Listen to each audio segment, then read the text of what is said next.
Welcome, everybody. My name is Elizabeth Allaby. I'm one of the admissions counselors at Maine Maritime Academy. You'll probably notice right now some of the presenters are beginning to click their computers on, their video cameras on. We do not expect you at all to turn on your video. You are welcome to, but you do not need to. This is more just a time for you to kind of sit back, relax, get some information. The best way that you can interact with us, though, is to please drop whatever questions you have. No question is too big or too small into that chat. We have two students with us as well. We have Lexi Petter and Amber Durant. So when they're not speaking or anything, they'll be monitoring that chat. So will I. And between Jessica and Janice, we'll be sure to get all your questions answered, at least as best we can. I know 30 minutes tends to go by pretty quickly.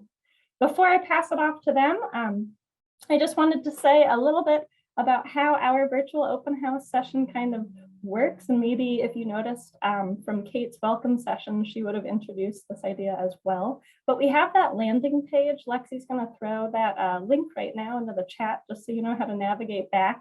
In case there's a different session at a different time you want to come to, or you want to come back from 5 to 5:30 to hear our live student panel, ask those student-to-student questions. We do not expect you to be on this live virtual open house for 4 hours today, although you are more than welcome. So you can always switch back and forth between the stages. So on that main stage, the one you might have just come from that welcome session, you'll hear from the faculty members themselves. They'll be telling you all about the different academic programs, what you can do with the degrees, what you can do with the different licenses our students earn. Whereas in this stage, stage 2, or this Zoom, however you want to think about it, it'll be a little bit less formal. You'll hear from our students and our staff members to talk more about student services. So you can kind of begin to picture what your life would be like as a student at Maine Maritime. So that's the format. Once we're finished, I will tell you what the next sessions are, both here and on the main stage, so you know kind of where to go and how to move. And I'll just make this plug and I'll put it back up as well. You'll notice a QR code all over the place. If this is just a bit of a taste of Maine Maritime for you and you want to come to our campus, amazing. We want you to come visit, and you can scan that QR code. You could set up a visit during the week to get a tour of campus, as well as we're having a couple of special days, October 3rd, October 23rd. You can do a whole campus experience, as well as get a full tour of the training ship, which is kind of behind me over here. I'm obviously not on the ship, but all right. So what I'll do is I'm going to get this screen share all set up for Janice and Jessica. If you guys would like to introduce yourselves while I'm doing some fumbling, that would be great. I'll pass it on over. Sounds great. Thank you so much, Elizabeth. Hi, everyone. Really excited to talk to all of you today. We're going to be talking about all things outside of the classroom, but specifically residential life and student activities in particular. I wish that we were in person, but I think this is a good way to check out what we have from the comfort of your homes. My name is Janice Folk, and I am the Director of Residential Life and Student Activities at MMA. I've been here about 6 years. I've worked at some other schools in Massachusetts and Maine, so if you're from Massachusetts, I am as well, and happy to answer any questions, what it's like to move to Castine, Maine from Massachusetts. We also have Jessica Shively here. I will let her introduce herself. Hello, everyone. I'm Jessica Shively. I'm the Assistant Director of Student Activities. I am new here to MMA. I moved from New Jersey with a background in higher education. So excited to be here and chat about student activities with you all. And we do have students on here if you would like to introduce yourselves.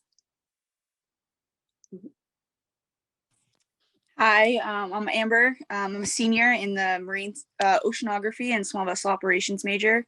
I have done a couple leadership positions around campus, and we can talk about those later once Janice kind of goes through the presentation. Lexi, I don't know if you want to introduce yourself. Thanks. Yeah, my name is Lexi Petter, and I am an MTO student. I'm currently a sophomore, and I am a non-traditional student. So if you guys have any questions about being an older student here at MMA, I'm a good source for that. Excellent. All right. So let's talk a little bit about student life at the MMA campus. On this next slide here, we'll talk about just different areas of student life. So what is student life? It does include a lot of different departments. It includes residential life, housing on campus. It includes dining services. Obviously, we feed you here. Student activities, all that fun stuff outside the classroom. Campus safety, making sure that you're safe and secure where you're living and learning and here for 4 or 5 years. We also have counseling services and health services. So all of that, along with athletics, along with the regiment, if that's something that you join, those are different aspects of the outside of the classroom experience at Maine Maritime Academy. And as I said, we'll be focusing a lot on residential life and student activities. And so on this next slide, we do have our mission of our department, residential life and student activities. And so we do put on events. We house students in our residence halls. We provide opportunities for leadership and growth outside of the classroom. And there is more learning and life experience that comes from going to college outside of what goes on just in the classroom. So our main goal here is to help empower you to get the most out of your experience while at MMA. All right. On the next slides, we do have some information about our housing here. So that there is our mission. And on the next slide, on-campus housing. So the first thing we'll talk a little bit about is the commons. So we have 2 areas of campus where students can live, and one of those is the commons. It's made up of 20 double occupancy apartments, 2 different buildings with some apartments in each of those. We do have 1 professional live-in staff member, and we do have a resident assistant, depending on the year, who lives over there, who oversees the students in that area. It is for our students who are 21 years of age or older, and also any graduate students who want to live on campus while they're here for grad school. So each of the apartments are made up of a shared bedroom, a shared private bathroom for the 2 occupants of that apartment, a kitchen, a living room, and it is fully furnished for the students as well. It's a great way for students to get a little bit of independence while still living on campus and enjoying the amenities, including cable, streaming, internet, heat, electricity, and all of those things that are super convenient, plus you're right on campus. We also have another area on campus, our residence hall, one of the largest in Maine, if not the largest residence hall of its kind. It's called Curtis Hall.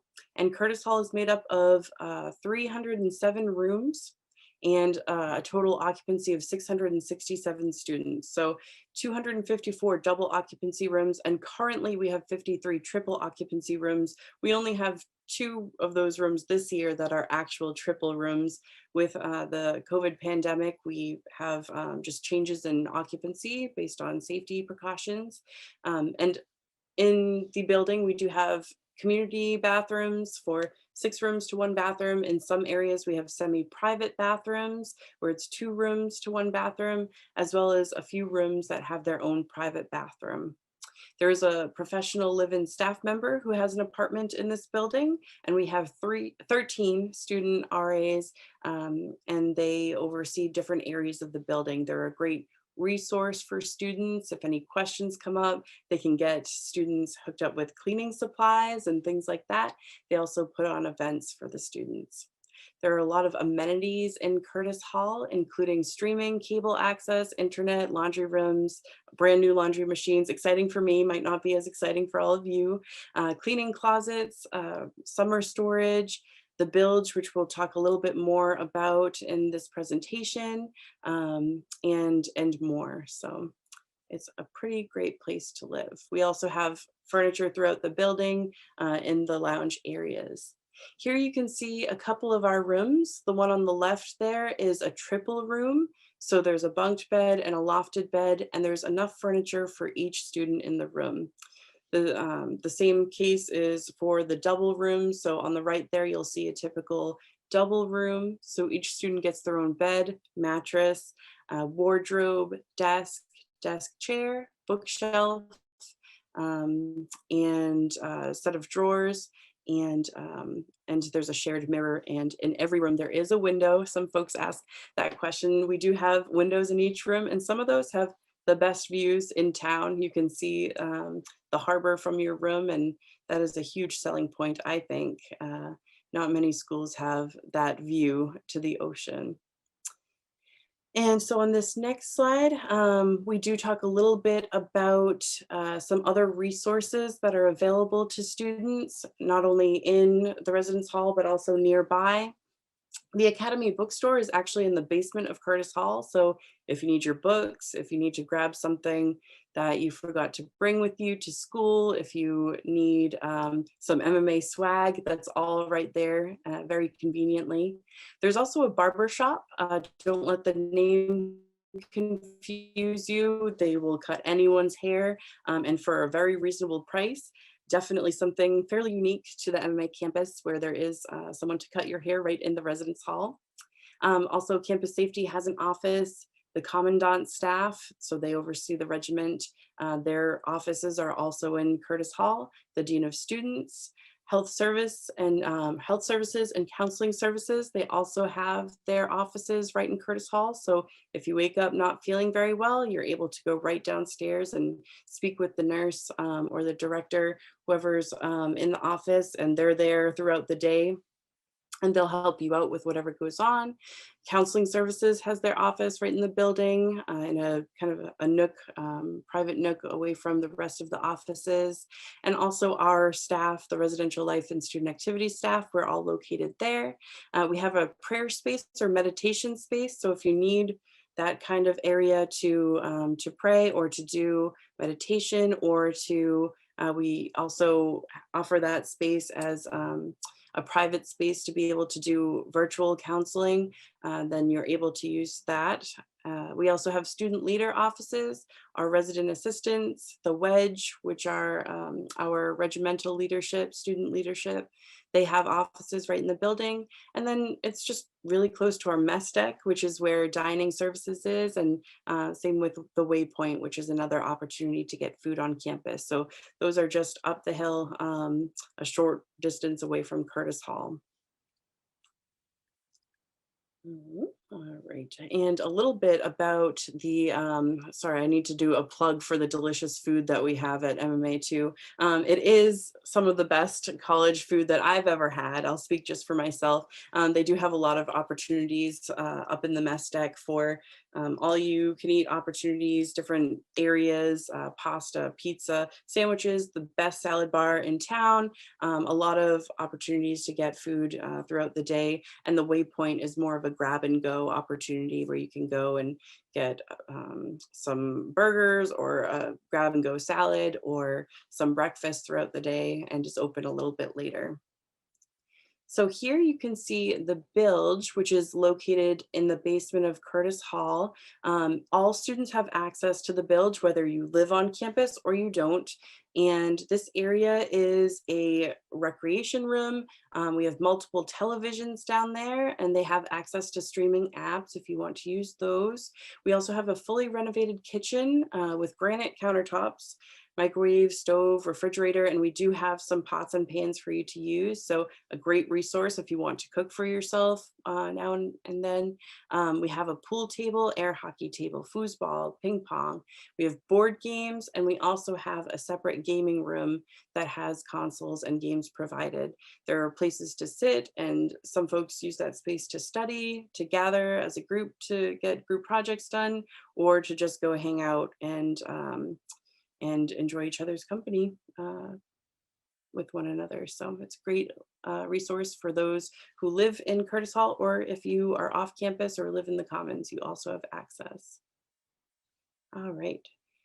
And so there are so many opportunities as well to get involved on campus. And I'll actually also give, I know Amber and Lexi are very involved students, and if they have some things to add, I know Amber was a resident assistant and also has worked in other capacities. And so actually I'm going to turn it over to you, Amber, if you want to talk a little bit about your experience. Yeah, thank you, Janice. Yeah, so my sophomore year, I was a resident assistant. I quite enjoyed it. I had a lot of fun.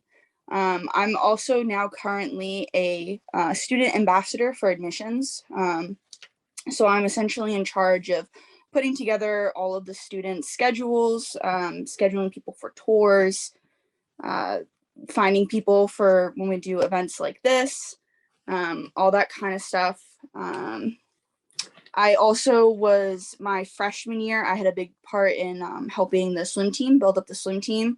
This is actually the 4th year that the swim team is officially an NCAA team. And so I had a big part in helping build up that as well too. Excellent, yes. Awesome. So I'll jump in. My name is Lexi Petter again. I'm studying MTO. I've gotten involved on campus with both the sailing team and admissions. And if any of you guys have any interest in joining any clubs or sports or committees, there are leadership opportunities, and then there are also just opportunities to do fun things as well. I know that the Maine Maritime Woodsman Club is really active, which I think is kind of unique to us. And it's kind of like those TV shows you see where people like use hatchets and cut wood and, you know, climb trees and stuff. So there's lots to do, and I think it's all really fun. Excellent, thank you. Yeah, and some of these opportunities are paid opportunities. So if you need a job on campus, there are certainly different roles that you can take on. There are also leadership opportunities that are volunteer. And so if you are, whether you're someone who's really involved in high school or other capacities in your life and you're looking to continue that on, or maybe you haven't been too involved and you want to come to a space where you take on new challenges and leadership positions and really have a voice to affect the student experience, you have those opportunities here at Maine Maritime Academy. I just want to, can I add on real quick about so I will say one thing is coming to this school, I found that everyone pushes each other to do better. You're always, I will say it is a competitive school. You're always looking to try to do better than your peers, but I think in the long run that it helps us out when we get out into that real world, because all of us are so prepared and we're completely ready for what we're about to face after we graduate. Thank you. Yes, absolutely. And on this next slide, we actually have a list of some of the clubs and organizations that we've had in the past, some that are still active.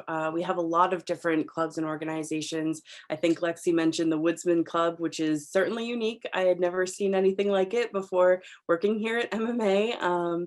They have axes and things, which is really cool.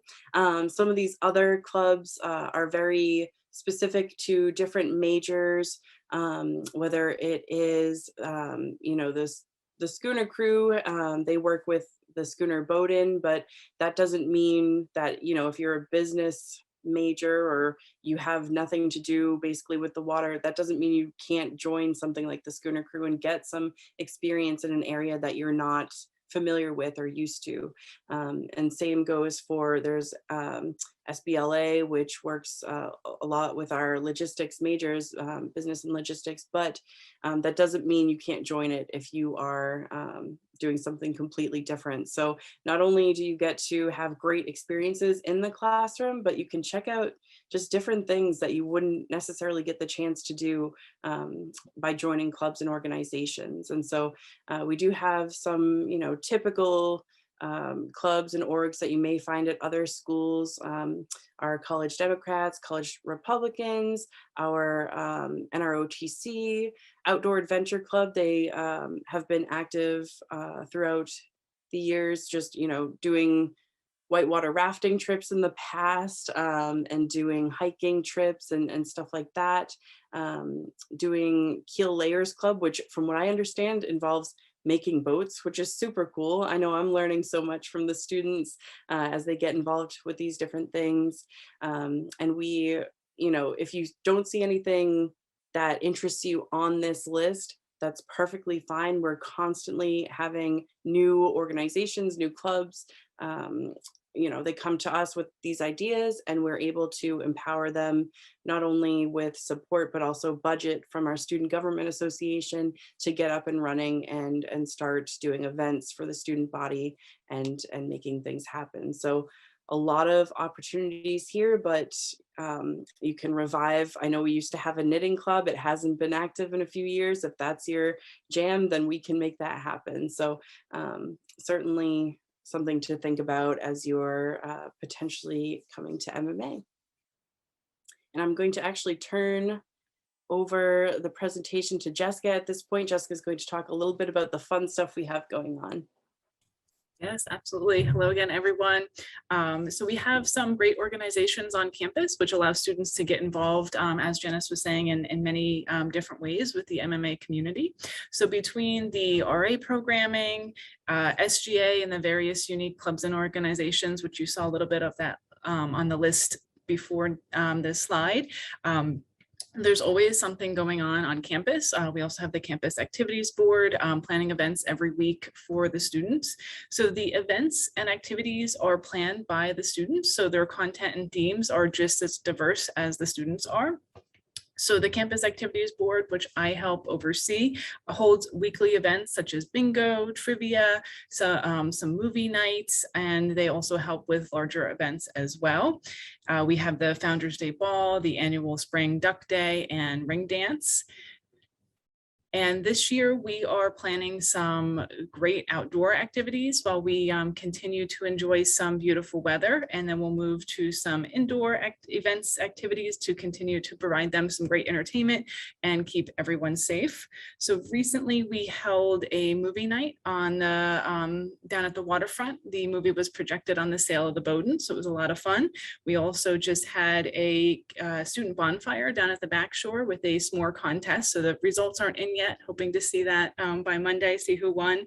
And we have some other great upcoming events. First week in October, we're going to have a petting zoo arriving on campus. Always fun to pet the cute animals. And we're going to have an epic game of manhunt coming up in October as well. A paint and snack event with a local artist, and many, many more events to come for the students here. So students and parents alike can also keep up with upcoming events by even just following our MMA Cab on Instagram.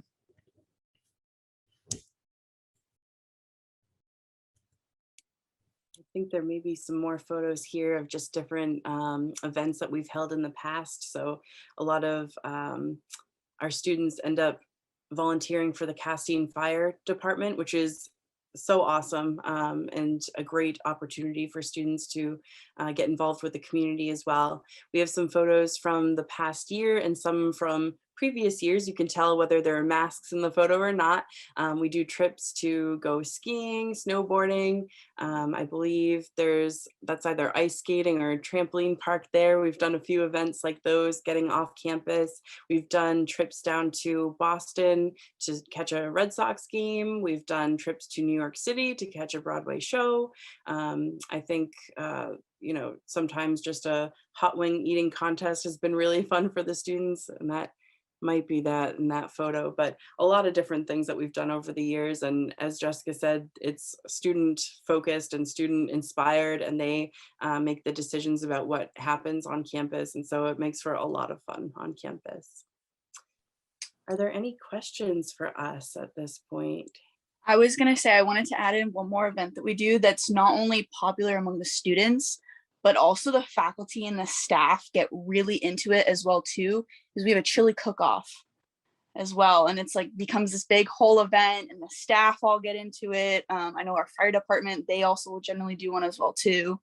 And so we definitely have a lot of big events where it's not just students, but also staff and faculty that get involved as well. I remember the chili cook-off. It was the last event before we all remember March 2020. I think I'll come back. It was amazing. I have such fun things, but that's not what you came here for. So we still have about 5-6 minutes left in the session. I see some of you have found your way over to that chat. Please ask your questions down below. I see one question here. What percentage of students stay on the campus each weekend? Do most go home? Kind of what's that vibe on the weekend? I think that's a great question. There are certainly folks who go home to do work. A lot of folks come here from Maine and they'll go home or to different places on the weekend, but a lot of our students are from out of state, from out of the country, and so they can't easily get home or go anywhere else. And there are different things that happen on campus over the weekends, athletics. During the first month or so, month and a half of school, the Regiment of Midshipmen, they have Mug Month. And so all of the first year regimental students are required to be here through that time. So the campus is very busy over the weekends, especially at the beginning of the fall semester, but that does shift and change a little bit as we go through the year. We do try to do activities over the weekend for folks who are not able to leave campus, if they don't want to leave campus, if they want to stick around, hang out with their friends and get homework done. But I know Lexi and Amber probably can answer that question even better, just being students themselves.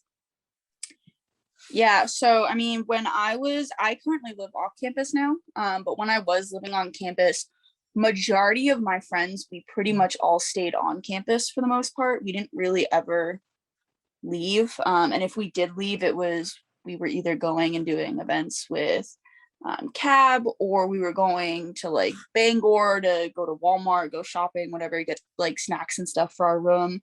Or we were doing like our own ski trips on the weekends, because I do know that like in the wintertime, it's a really big thing for our school. A lot of people will just kind of go to Sugarloaf or Sugar Bowl for the weekend and go skiing or snowboarding.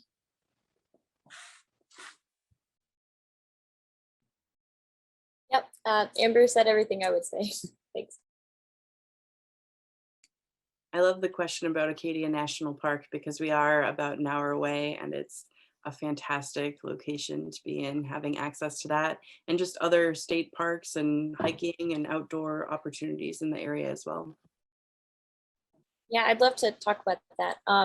Since moving here, I've been trying to hike every single weekend, and I've found that Acadia is amazing, but it is an hour drive away.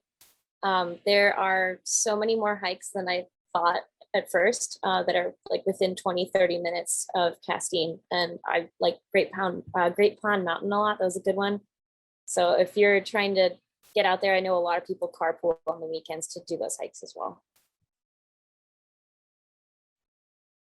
We also have a hiking area as well too, right in Castine, called Witherly Woods. And it's a really nice, just kind of like trails that are just kind of back in these woods. There's not a whole lot, but it's really nice trails. I know that I've gone out there a couple of times with my friends to go watch the sunset, because there's a really nice spot to watch the sunset out there as well. I think Charlie and I are connected. I was just going to ask about cars on campus. So do most students have cars? Do they need a car? What's the car scenario at MMA? So for the car scenario, freshmen are not allowed to have cars on campus because our campus is on the smaller side. It does get a little congested.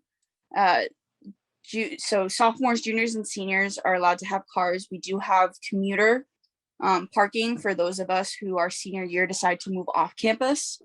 But generally, like when I was a freshman and I didn't have a car, I really didn't find that I needed one. Everything on campus is very much within walking distance, and same with the town as well too. And if there were those few times that I needed to, that I couldn't, order it online and have it shipped to the school, like through Walmart or something, and I did want to go out, I already had upperclassmen friends that had cars, and I would just carpool with them and go with them. Nice, thank you. Well, we have about 1 more minute. If there are any other questions you want to ask this set of panelists, feel free. I don't think you've totally lost your opportunity. Like I said, you can tune right back in here on this little Zoom stage, whatever you want to call it. From 5 to 5:30, we'll have just an open panel with our students. So if you want to get some of those student-to-student questions, like how is it sharing 4 shower stalls with 12 people? I don't know, I made that up. But whatever questions you have that you want to get answered, don't think this is the only opportunity. Let's see if there's any others. I know some of you might be furiously typing, if you're like me.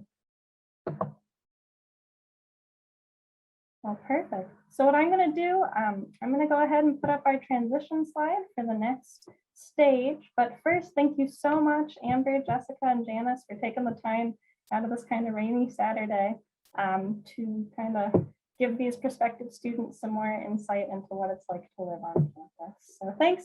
Have a good one. And I'm going to share my screen. So hopefully you see this next slide up.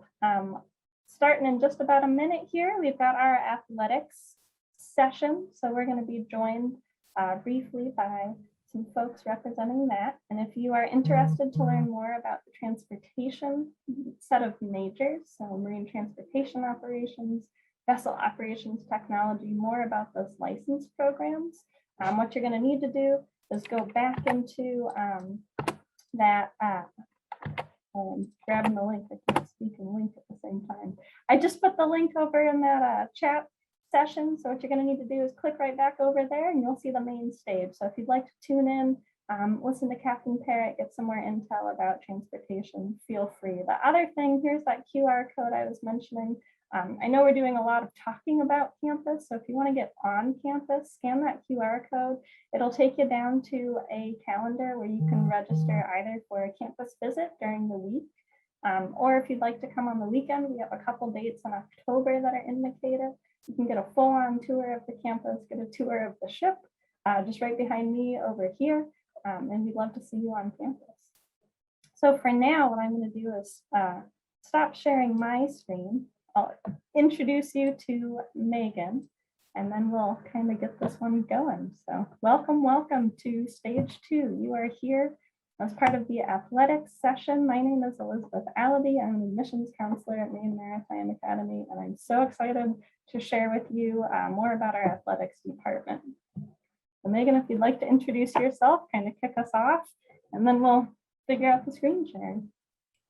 All right, sounds good. Thank you, Elizabeth. So my name is Megan McLean. I am a graduate of Maine Maritime Academy. I graduated in 2019, and I decided to stay on and pursue my master's degree and continue coaching. And then this year, I just recently got promoted to the athletic communications coordinator. So that's why I'm here with all of you guys to give you an overview of Mariner Athletics and let you guys answer any questions that you have for me. So I'm going to play a video first, and then we can open it up to some questions after that. So this video is pretty amazing because we can show you at least some of our facilities, and you'll hear directly from the athletic director. Unfortunately, he wasn't able to join us on this particular Saturday. He had to do some other pieces, but that's okay because we'll still be able to hear directly from him in this video that he recorded just for you guys. So Megan, once you get that going, don't forget you'll have to unmute yourself so we can hear the video. Otherwise, Yep. we won't hear it. All right, sounds good. Hello, prospective Mariners, and thank you for joining us for today's virtual open house. My name is Steve Peet, and I'm the Director of Athletics and Head Women's Lacrosse Coach here at Maine Maritime. I've been a member of the Maine Maritime community since 2011, and I take great pride in being a Mariner. It's my privilege today to share with you a little background on my favorite topic, Mariners athletics. Student athletes make up 1/3 of our student body. Our athletes are the embodiment of all that is good in NCAA Division III.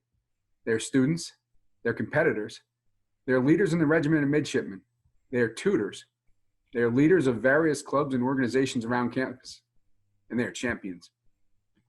Maine Maritime Academy competes in 15 varsity sports, primarily under the auspices of NCAA Division III.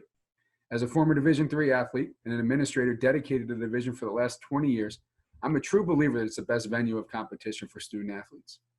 Our sailing team competes in the Intercollegiate Sailing Association, or ICSA.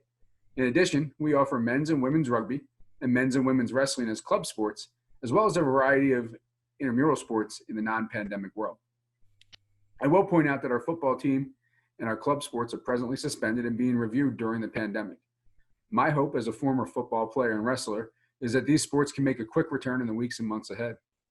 It's personally important to me that we do so.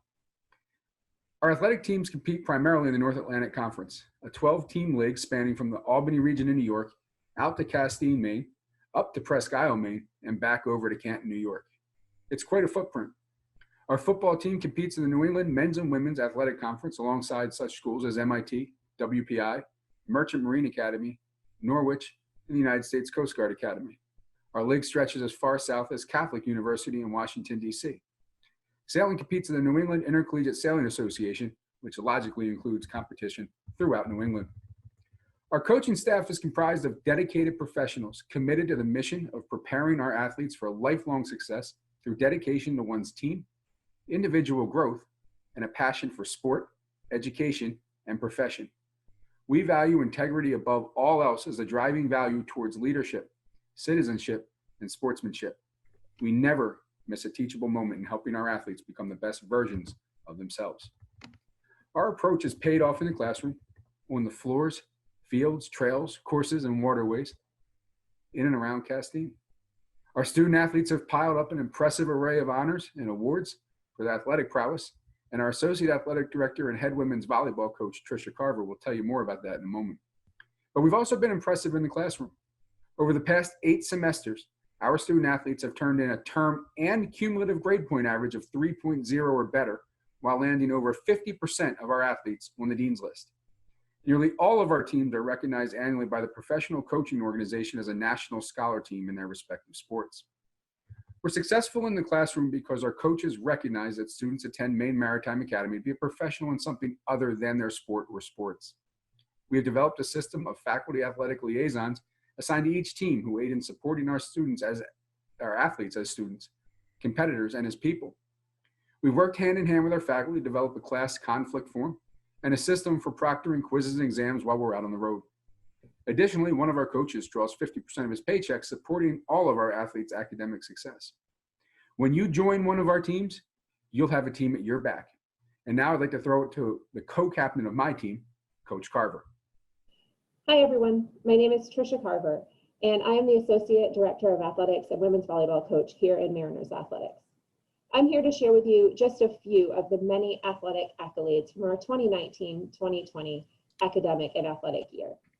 We had 2 conference championships last year, including the first ever in women's soccer and our second four-peat in women's volleyball. We had 52 conference all-academic selections, 24 all-conference selections. We named 4 players of the year in the North Atlantic Conference last year and 3 conference coaches of the year. In addition to that and so many more, we named both our man and woman of the year for the North Atlantic Conference from Maine Maritime Academy. I have the great pleasure to tell you now about Mariners Athletics Leadership Program. We call it In Command. Currently, in our 5th year, In Command is aimed at uniting all of our athletes and teams under a common culture and vision. Our vision is that everyone can lead.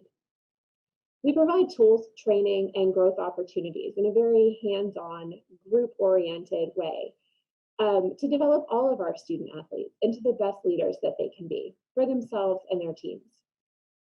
Though we're all under the In Command umbrella, there are essentially 4 different programs. Our first-year program is designed to unite our freshman athletes and welcome them to Mariners Athletics. Our sophomore program, we call it I Lead, is a self-nominating process. Athletes work with their coaches to buy into the program. And our emphasis in that year is vision. Vision for yourself. Who do you want to be? Who do you want to become? And vision for your team. How can you help build up your team together with your teammates? And how can you be the best leader for your team? Our Captains and Leaders program is designed to add tools to the leadership tool belt. Our goal is that when our leaders leave that program, they have one very tangible leadership skill that they can put into use immediately for the good of their team and teammates. And finally, our One Team program provides an opportunity for our female athletes to bond and grow together under our pillars of togetherness, strength, trust, communication, and gratitude. We here envision a community of confident, independent women who uplift one another and their community. Though we are 7 sports, we are one team. I hope the ideas at In Command intrigue you. It's about building leaders for now, for you, for your team, for this department. It's also about building you into the leaders that you'll become in your professional future. I hope to see you here at Mariners Athletics. My name is Riley Morin. I'm from Harpswell, Maine. I chose Maine Maritime Academy because I wanted to further my education on the water and continue working on the water after I graduated from school. The transition from high school into college is a big step, but getting involved in sports or some type of club, there's plenty here. Will definitely keep you busy and help you keep your grades up. Hi, my name is Cameron Gerlach. I'm from Nashville, Tennessee. My major is International Business and Logistics, and I chose Maine Maritime Academy just for the family atmosphere and like the community. Being able to like know your professors is a really big plus for me. The transition has been really good. I like all my classes so far, so it's been good. Hi, my name is McKenna Middleton. All my instructors are very nice and they always help me whenever I need and whenever I have like a question or I just need help on the homework. The course material is actually a lot easier to understand than I thought it was going to be. I really do love being on this team. It helps me get a lot more connections and make new friends and new family here, and I know that I can go to them whenever I need something. Overall, my experience at MMA has been a great one so far, and I'm very happy with my decision that I came to further my education at this college. And I'm very excited to see what future job opportunities that this college can bring me. My name is Marquise Flegler. My favorite part about being a student athlete here at MMA is just the closeness surrounding that the whole athletic faculty and staff have together. We work as a family here, and everybody's very friendly, and everybody always wants to keep you in the loop and let you know of what's happening around here and give you that sense of safeness if you need to talk to somebody other than your coach outside of the program. What I like most about Maine Maritime Academy is the small class size, just so that you have a one-on-one kind of understanding with your professors here, and that you and your professors develop that kind of student-professor relationship going through the years here as you start as a freshman and you build your way through. I chose Maine Maritime Academy because of the beautiful scenery and the amazing opportunity afterwards through job placement and job opportunities, as well as the one-on-one instruction and small class sizes that the school offers. I'm Olivia Harriman, and I am a double majoring in marine biology and small vessel operations. By far, my favorite thing is being a part of a team that's so welcoming and understanding, and that we all have so much in common, the love of the ocean and boats. And just being able to travel together, hang out with each other, and practice with each other with such great energy is my favorite thing about being an athlete here. Away from lacrosse, I like the student atmosphere here. Everyone's so welcoming, the professors are welcoming, so understanding, and I like all the small classes, so it's more of a smaller student to teacher ratio. And I like all the hands-on labs. I mean, my first time for my vessel up lab, I was driving a boat up to Castine Bay. That's by far my favorite thing. Hello, my name's Chandler Coombs. I graduated from Brunswick High School. I came here to study MET. I chose Maine Maritime because it was the best option for what I wanted to do in my future. Hi, my name is Lauren Plissy, and I'm a senior in the marine biology program. I'm from Herman, Maine, and I chose MMA because of the small campus and hands-on opportunities that the school offers. My experience at MMA has been great. I've learned a lot and met some of my best friends and teammates here. The small town and community atmosphere on campus at Maine Maritime also resonates within athletics and between each and every team on campus. The faculty and staff within the school and athletics are super supportive when you're trying to balance a sport and academics. There are also a ton of resources that you can use on campus. I'm Kamani Anderson. I'm studying in the IBO program. I'll say my favorite part being a student athlete is the relationships you get to build with the people around you. You know, every team has a different dynamic, and I feel like every person on them teams fit into them dynamics perfectly. I chose here for the opportunity after school to make a lot of money and also to play basketball. How's it going? My name is Isaiah Johnson. I chose MMA because the job opportunities coming out of here, and it's just exactly what I want to do. Love being on the water, love getting my hands dirty. My name is Merrick Mercado. I am currently studying in the IBO program. I would say if you choose here, it's going to be a really unique experience. Class sizes are pretty small, and you have a chance to really be part of a big athletic family, so it's really a special thing. I chose Maine Maritime for that exact reason, to be part of a kind of a family, get to really meet different people from different places, and I think that's pretty valuable. The thing I like most about Maine Maritime is the culture here. I think it's really tight-knit, and people, you see people all the time that you know, and it's really just a welcoming environment all around. My name is Oscar Kwok. I'm a junior in the Vessel Operations and Technology program. I'm from York, Maine. I chose MMA for its great reputation, and my favorite part about being a student athlete is having a team and coach that always support me and have my back. Hi, my name is Claire Felix. I'm a senior on the women's basketball team from Mayapack, New York, and I study international business and logistics. I chose MMA because I think there's so much value in attending a maritime academy. I think especially when you're going to look for a job, it really sets you apart from other students because it's not just your average school. And I think this is really reflected in how high our job placement rates are when we graduate. I love being a part of Mariners Athletics because everyone's so supportive here. I've met some of my best friends, and our competition is just so great in our conference that I just love coming and competing every day. I also feel like that some of the tools and skills I've learned here, I'll be able to use in my everyday life once I graduate.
All right, so that was our video. Now that you guys got to hear from some of our student athletes, our athletic director and associate athletic director, do you guys have any questions for me? And while we're waiting to see if there are any questions, no worries, I have no shortage. Many of our registrants pre-submitted some questions, so we've got plenty to kind of dissect and chat about. But what I wanted to put in the chat is our marinersports.org website. So if you just want to know exactly what sports we have, what conferences we play in, how to get the different coaches' contact information, go directly to marinersports.org. You can find all that information. If you want to go watch a game, you can figure out what that game schedule is, see if we've got any home games. If you want to come all the way, visit us, playing against some of our rivals. Definitely check out marinersports.org if you're interested. So one question I get a lot in admissions is certainly, well, what is it like balancing being an athlete and being a successful college student? And kind of uniquely, we can ask Megan because she lived it, right? She is one of our alumni in the business program, but also just to speak, so well, how do you do it? Yeah, no, definitely. That's a great question. And that's one that we get a lot in the recruiting process, but there's tons of resources on campus that allow the athletes to really succeed in the classroom, because that's ultimately why we're here, is to succeed in the classroom, get a great education, which is what Maine Maritime offers. So we have tutors on campus, which is pretty cool, and they are free of charge. So whether you have a C in a class or you have a B that you want to bump up to an A, like you can get a tutor at our Student Center for Success, which is also called the Bowie House, and they can help you through the classes that you have trouble with or ones that you just want to get more information on, which is pretty cool.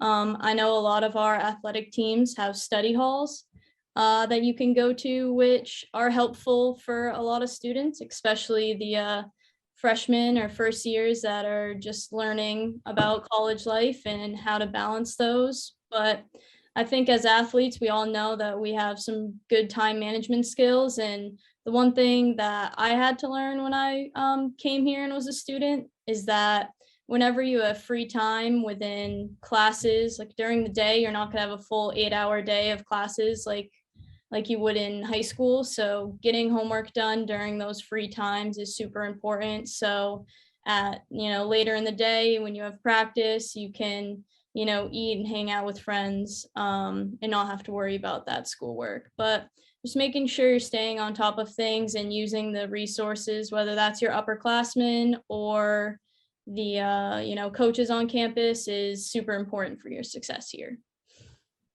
And not only that, at a Division III school, you are very much that student athlete. You are a student first.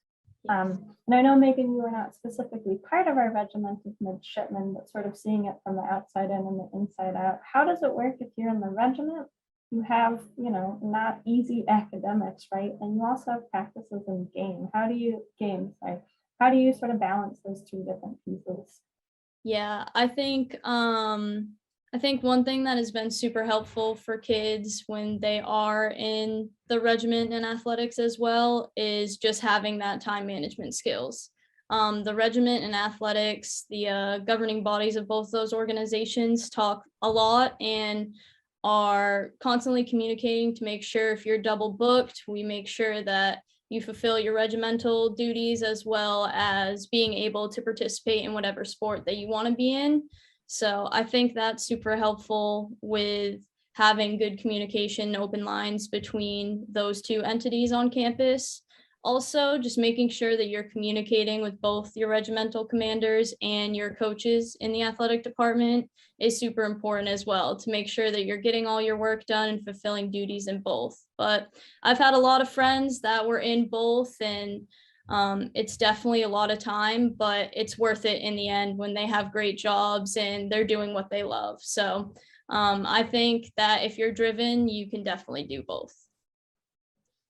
That's something that I like to tell students too, is that luckily, the coaches, the professors, and the regimental staff are also sort of in communication. So there's a little bit of give, if you are double booked, as Megan mentioned.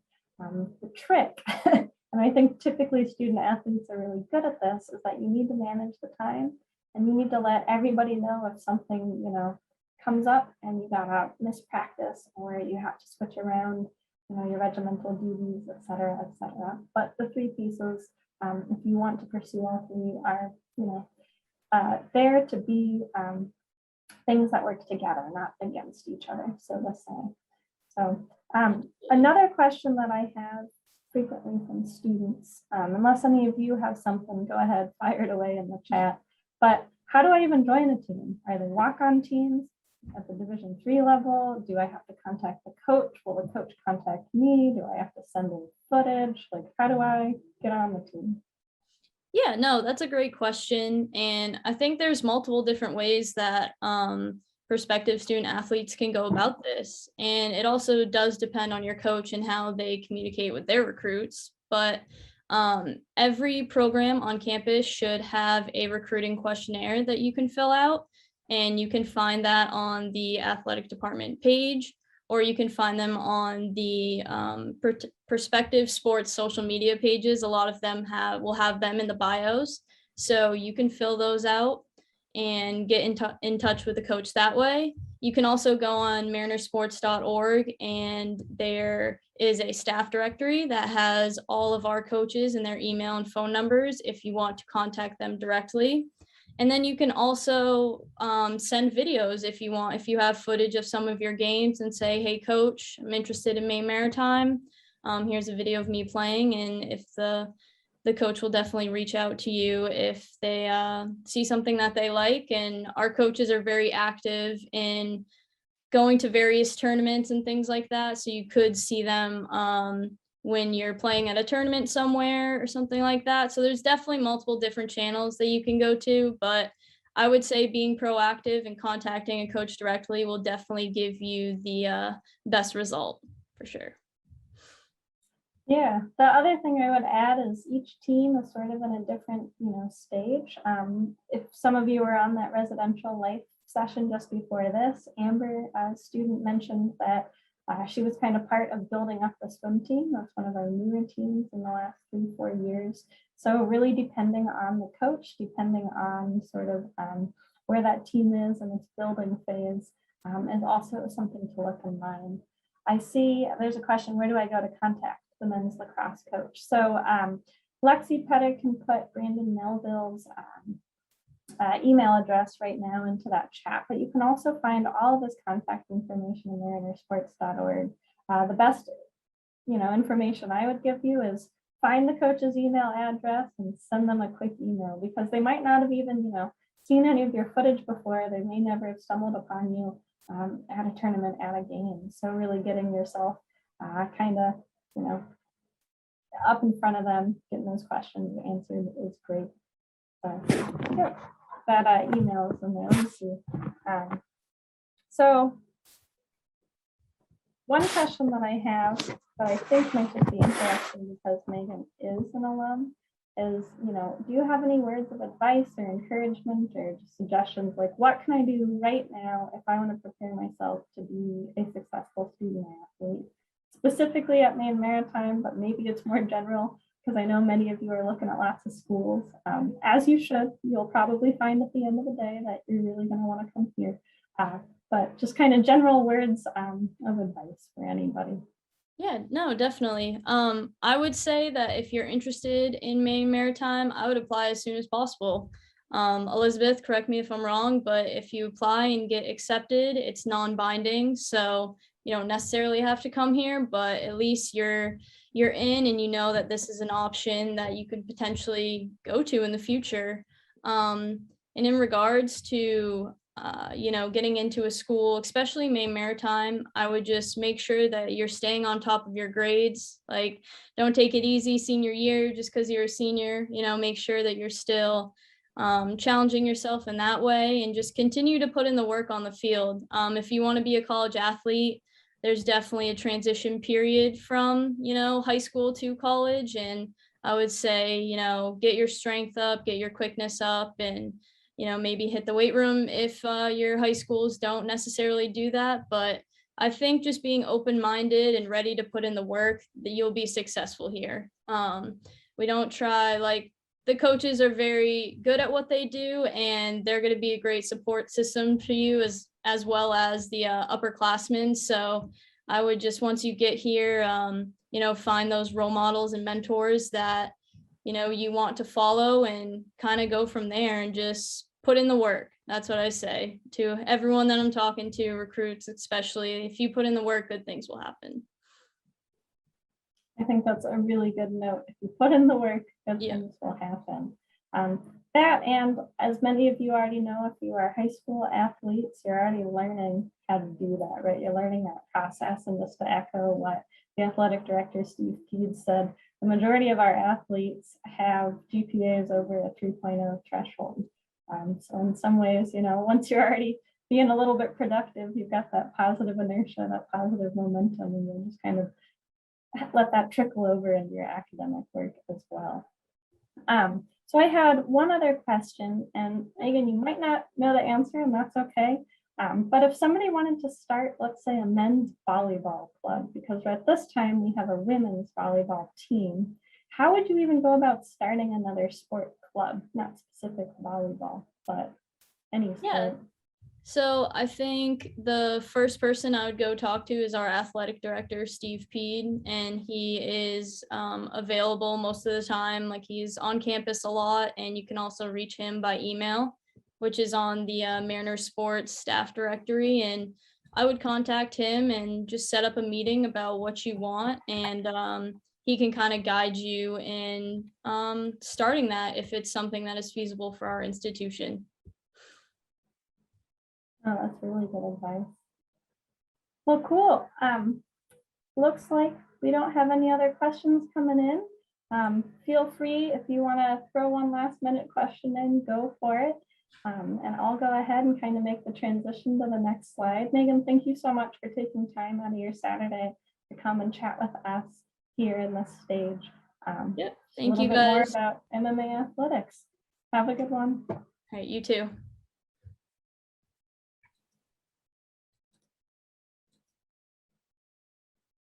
So up next, on this stage, we have some career services, but I might have to do a little bit of technical stuff on the back end for just a quick moment. But in the meantime, if you want to switch back over to that main stage, if you want to tune in to hear from Professor Wodkowski about our marine systems engineering programs, feel free. You can toggle right on over. Lexi's going to throw that link into the chat. So give me just one moment to figure out a couple pieces.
All righty, welcome everybody.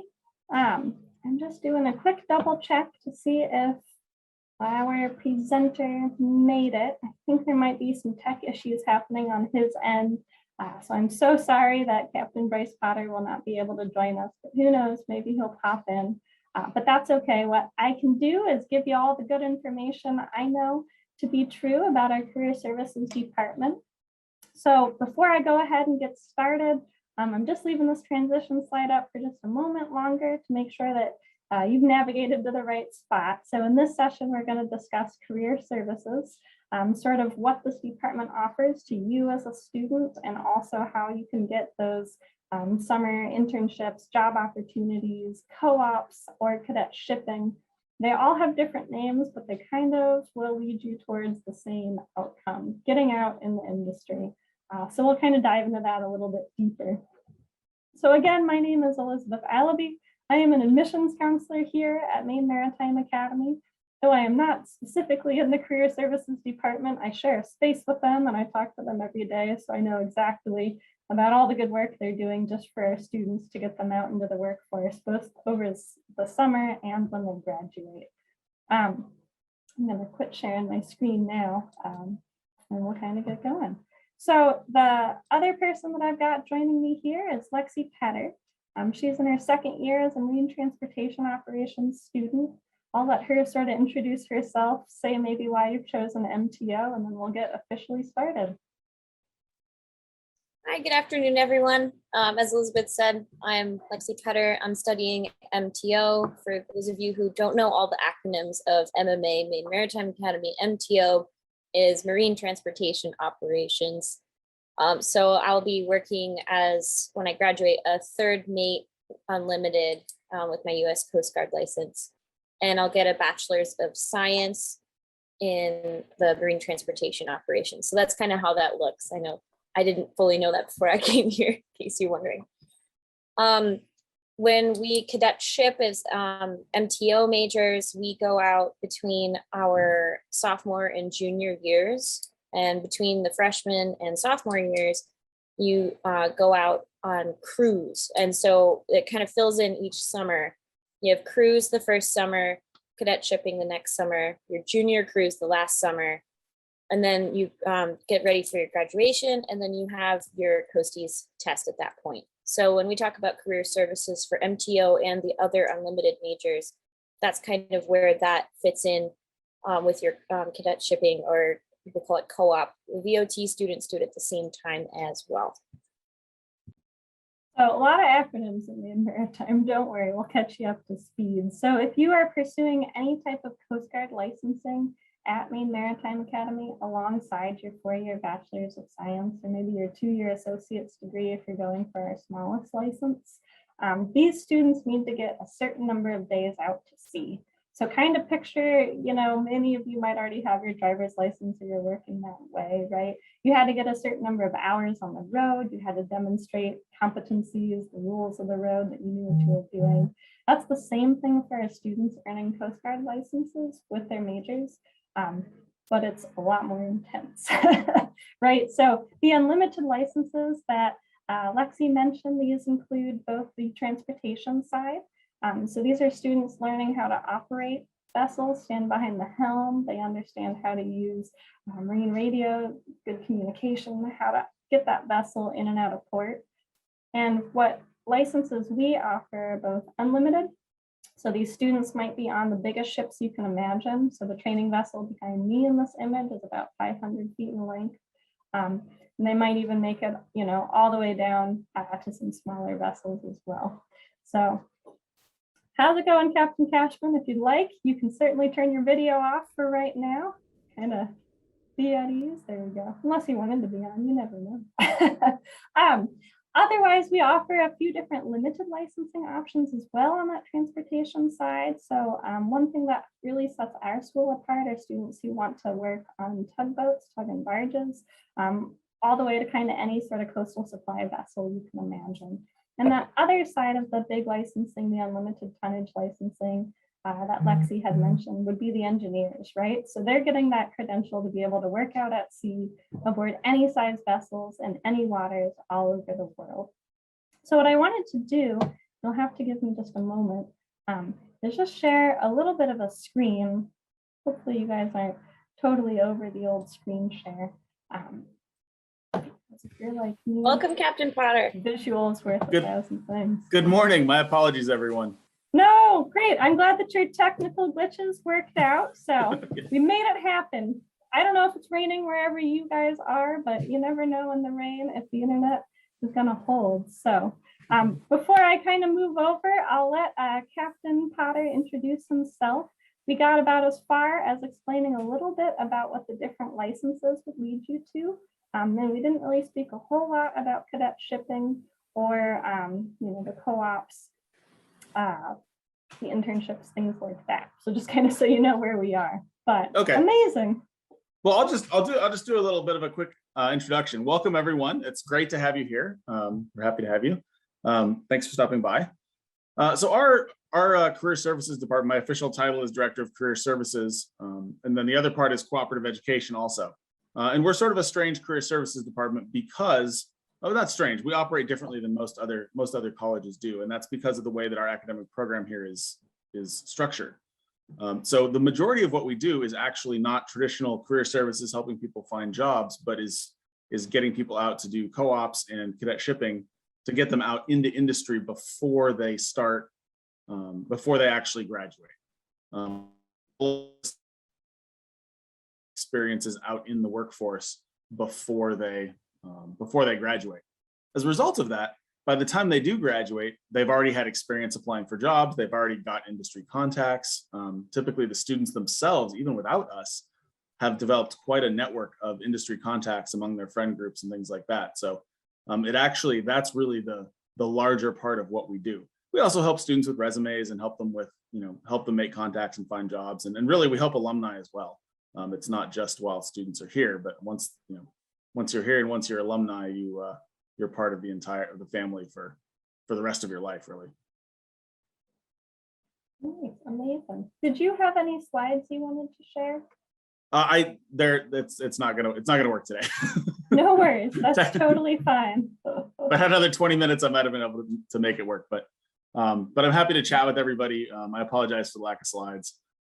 Oh no, that's okay. Today, so. I think sometimes maybe the slides are a little bit more of a distraction. So if anybody has any questions for our resident expert, right, in getting students summer opportunities as well as those jobs when you graduate, feel free to ask whatever questions you have over in the chat. We'll be monitoring that. But luckily, many of you pre-submitted a lot of different questions when you registered for this event. So I might pull some of those out. So we already spoke a little bit about how the students who are in the license programs needed to work out at sea for their summers, making sure that they get the time aboard different sized vessels, right? Aboard vessels of the appropriate size, they're earning those additional Coast Guard requirements. But what if you're not even in the license program? For example, what do our business students do over the summer? What about our power engineers? And then last would be sort of our ocean science students, because they may or may not be on a vessel depending on sort of where their research interests bring them. But let's start with the business students. What are their sort of summer requirements, and then where do they wind up when they graduate? So our business students they do one required co-op, which is really, it's similar to an internship. We use the term co-op sort of specifically here for historical reasons at the school, but they'll go out and do one summer experience as working for a company somewhere. And then they have the option to do a second school supported one as well. Some students take advantage of that, some don't, but they're required to do at least one. As far Where as do they go? Do they stay in the state of Maine? Can they go elsewhere? they go all over the What kind of place. companies? Some intern with local companies here. Some go. I mean, Pepsi has often taken a lot of our internships over the years of our students interns. It really, and one of the neat things about the program here, one of the reasons I came here to help with this is because students really have the option to sort of pick and choose where they want to go. Other than with cadet shipping, we're not actually assigning students to a specific place. We're connecting them with companies, but if you have if you say, hey, I'd really like to go with this company, great, let's do that. One allegory I can give of that is I was a graduate from here. I graduated from the VOT program in December of 2006. And I decided my second year that I wanted to go find a company in Europe to work for. And I did. And that was, we didn't have any contacts over there at the time, but the co-op office walked me through the process and helped me out. And I was able to make those connections on my own and made it happen. So, and really that's true across all of the co-op processes. You can really, if you want to go somewhere, we'll do everything we can to help you get there. If you don't know where you'd like to go, we have a long list of places that would be happy to have some heavy for the summer. And that kind of exemplifies, I know at least I like to toss around a whole lot, that Maine Maritime Academy really is one family. And you're not just sort of connected to those who are on campus, but every single graduating class that graduated ahead of you has gone out into the industry. Doesn't matter which, be it business, ocean sciences, into the maritime industry, specifically shipping out. But you have this sort of amazing chain network of all these alums who have paved that way, who have given our graduates such wonderful reputations, but also by the time you graduate, many of the skills that you have are muscle memory. And this is why so many of the companies come out to our career fairs. I know this year we're in the throes of whether or not to do our career fair in person versus virtual, so we won't go down that rabbit hole. But typically we pull in between, what would you say, 60 and 80 companies from names that's fairly typical. Yeah, names like Pepsi, sometimes Tesla. I know Boeing, we don't really talk about anymore. Amazon. Yeah, I don't know if we had Boeing recently, but we certainly could. Yeah, NOAA, things like that. So just keep that in mind. We're a small school, right around 950 students, give or take. And we pull in these huge, career fairs with a lot of different employers.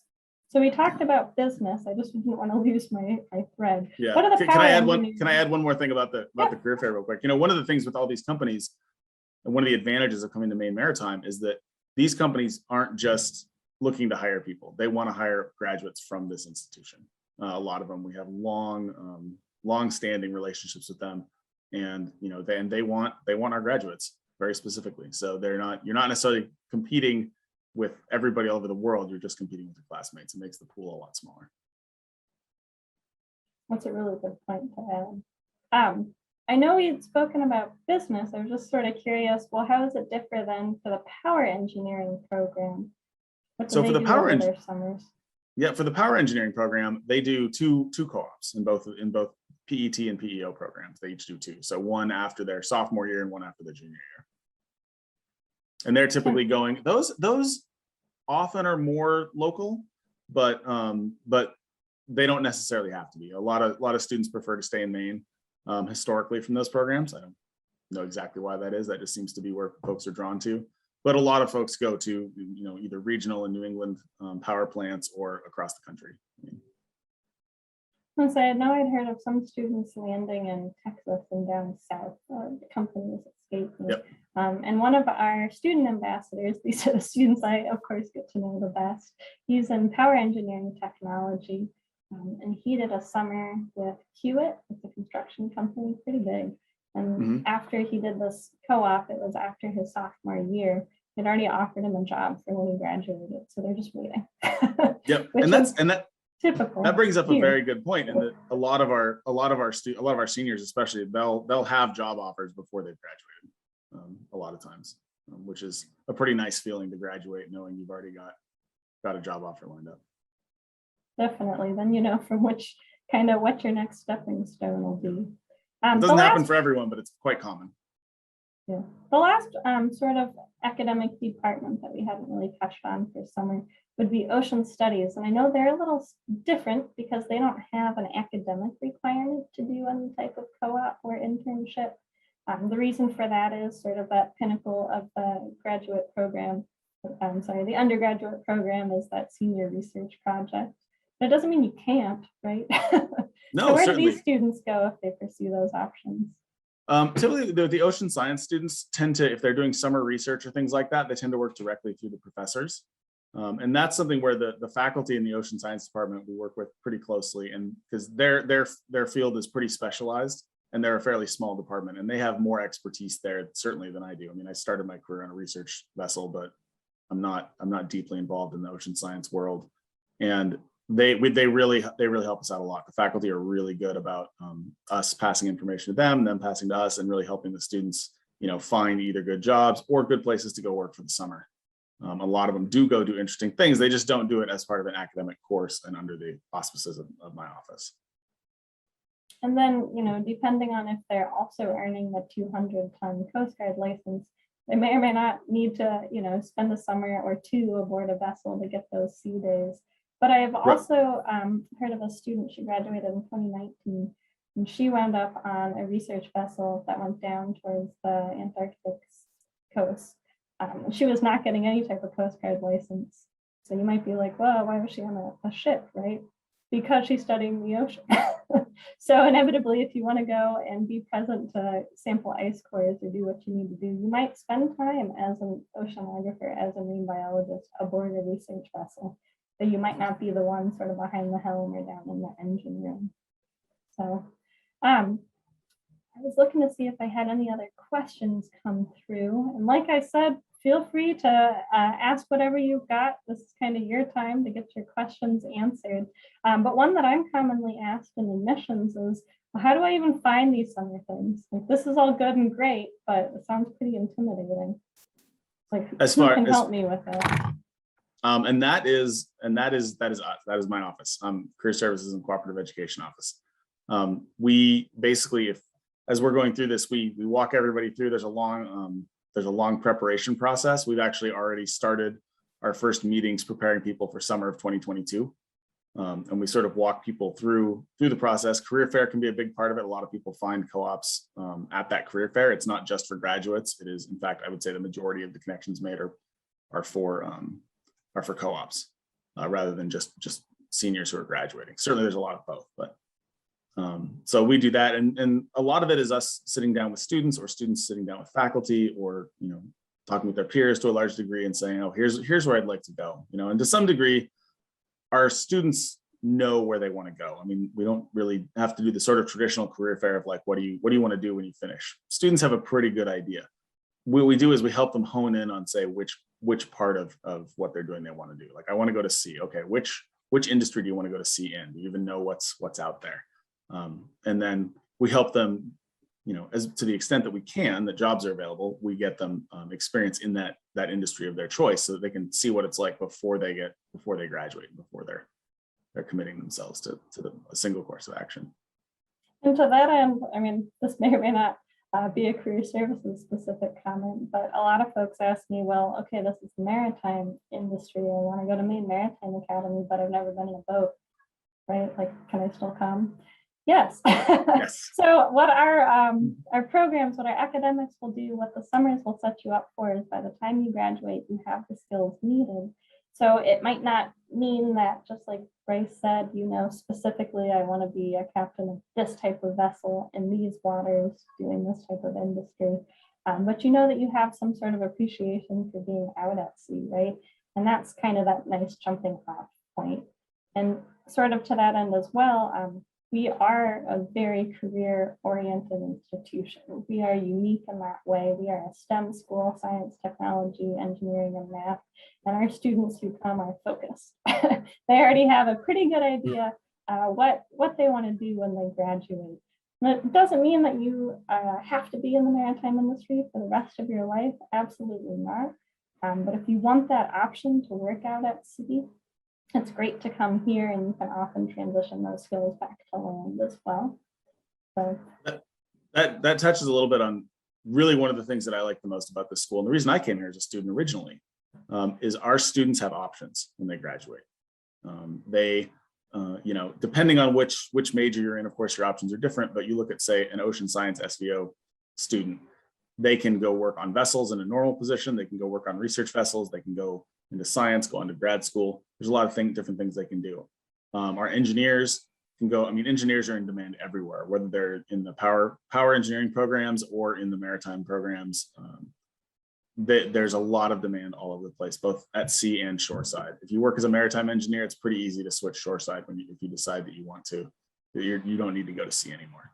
On the deck side, there's a huge demand for former officers in the offices and management doing business things for maritime companies. And our grad school is actually a graduate program is quite a good step into that world for a lot of the deck license graduates. And really what we're doing is, we're not making any of our students experts at anything, but we're giving them a foundation and giving them options so that they can go anywhere and then become experts. That's really I think the beauty of the way our curriculum is set up and of what we do is that we empower students to go out and build their lives how they want to. Even if you do, you spend 4 years here, you say, well, I don't like going to sea that much. You've got a really well-paying job now that you can, in your off time, figure out what else you want to do after that. That's sort of like the worst case scenario, which is not too bad. You've still got options. So it's all about options. Yeah, definitely. That brings me to my next sort of most often asked question, and somebody pre-submitted this as well. We can't guarantee you a salary, right? But what are sort of the average salary marks for, graduates going into the maritime industry sort of generally? I don't know that I can say that there's an average. It changes every year. It depends a lot on, on what's needed and on our mix of graduates and where they go. But, it could be, the range is quite wide, anywhere from, 50,000 a year up into, solidly into six-figure range for some of the highest end jobs. It really is a range in there. It just depends on where you're going and which part of the industry you're going, whether, maritime industry or, one of the shoreside industries. It really varies. We had a company in here the other day that was saying with their benefits and pay and all, for their starting engineers, were making something like close to 170 a year with, you know, As a starting out. No, they were 22-year-old. earning it. They were definitely earning it. But you know, that's obviously the you know, that's the highest I've heard in my entire association with the academy. And that's certainly not anything anybody should expect.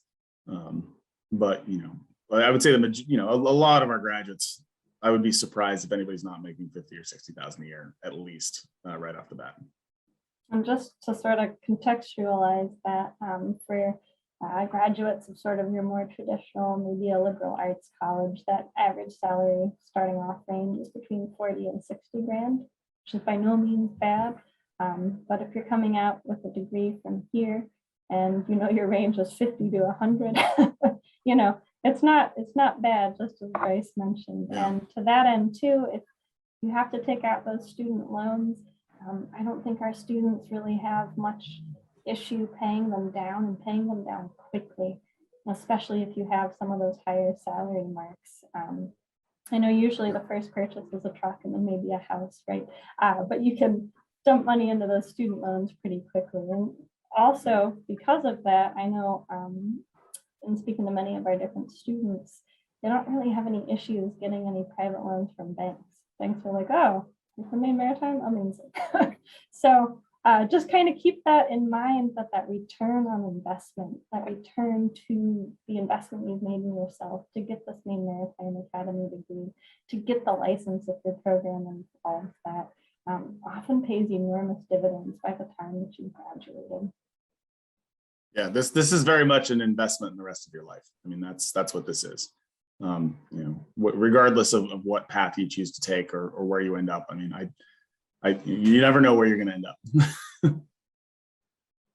And to that end too, can you sort of answer kind of what percentage of our graduates are employed upon graduating? Typically we've got over 90% within 3 months of graduation is sort of typical. In this past COVID year, last year we were only able to survey 71% of our graduating class, and this is last year, not the class of 2021.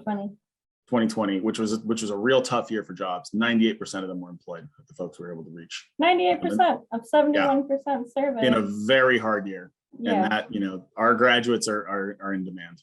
There's no reason anybody who wants to be employed coming out of here isn't going to be. That's good. With our last 2 minutes, unless there are any questions in the chat, I was actually going to put Lexi on the spot, considering she's originally from Michigan. Why did you choose Maine Maritime when the doors were wide open to attend any of the other state maritime academies? That's a great question. I could have gone to Great Lakes Maritime, which was somewhere where I could get in-state tuition and stay home. But I chose Maine Maritime because I really like Castine. I like the campus. But then I also noticed a lot of my friends who I had out in the yachting industry who came out of Maine Maritime were really successful, super knowledgeable people. And when I talked to them about advancing my career, they all recommended I come here. So there really are alumni out there who just aren't paid to say nice things. They actually love it. And so with their recommendation, and then after doing more research on comparing Great Lakes, SUNY, Mass, and Maine, I just thought it would be the best fit. And then the career services were a big part of it. You know, I'm an adult paying for all of this with loans. And so it was a bit scary going in, you know, taking on debt that I never had before, but I knew from talking to people here and my alumni friends that they'd been able to, like you guys said, pay them down really quickly. I'm going to graduate with more debt than a lot of people do who get in-state tuition, but I can comfortably pay it off if I continue working within about 4 to 5 years, which for a lot of other industries is kind of unheard of. So yeah, I'm glad that you kind of left on that high note of, you know, that return on your investment. It's there. So that's always good. You'll probably notice some folks clicking on for the next session, so don't mind them. I'll go ahead and put up a transition slide in just a moment, but before we do that, Bryce, if you had one more thing to add. I just wanted to we'll say let very you go. quickly, if anyone has more questions, please shoot us an email at career@mma.edu, and we're happy to answer any and all questions you have. So please don't hesitate to reach out to us. Thanks for coming. Here at mma.edu. I'm saying that again. Aha, Alexi read my mind. Amazing. Well, thank you so much, Captain Potter, for taking a moment out of your kind of drizzly Saturday. And I'm glad that your technical glitches worked out. Me too. Thanks so much for having me. Definitely. Enjoy the rest of your day. I'm Thank going you. to You as throw well. this transition slide up so everybody can see this. As always, you know that we've got 2 sessions sort of happening simultaneously. We've got this Zoom session. Up next, we have everything that you ever wanted to know in 30 minutes or less about the Regiment of Midshipmen. And if you'd like, you can toggle over to that main stage. The Ocean Studies session will be up next as well. That link is over in that chat, so that way you have some easy maneuvering between the sessions. But what I'll do is I'll pass it over to Captain Cashman. He can introduce himself. If everybody else, I know I was kind of clicking off your videos as you came on. You're joined by many students. If you guys want to click your videos on and be part of this, feel free. And we'll go ahead and get started.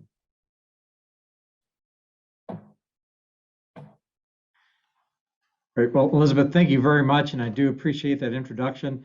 I'm going to share my screen for a very brief presentation, and at the end of my presentation is a short video focusing on our training ship, the State of Maine. But most importantly, I want to give an opportunity for some of the outstanding students that are here and joining us this afternoon to talk a little bit about themselves, their experiences here at Maine Maritime, and then all of us are available to answer your questions. So let me bring up the presentation.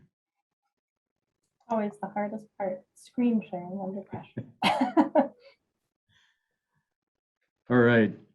So before you is the mission of the Regiment of Midshipmen. The Regiment of Midshipmen is part of Maine Maritime Academy. Not all students are in the regiment, but all unlimited license majors are. Which brings me to the first slide, the first point I want to make. The regiment is open to all students at Maine Maritime Academy. Right now, about 60% of the student body are members of the regiment. If you are in an unlimited license major, then participation in the regiment is required, and that's based upon the Coast Guard required training for the program leading up to your unlimited license. However, it is not just about that unlimited license.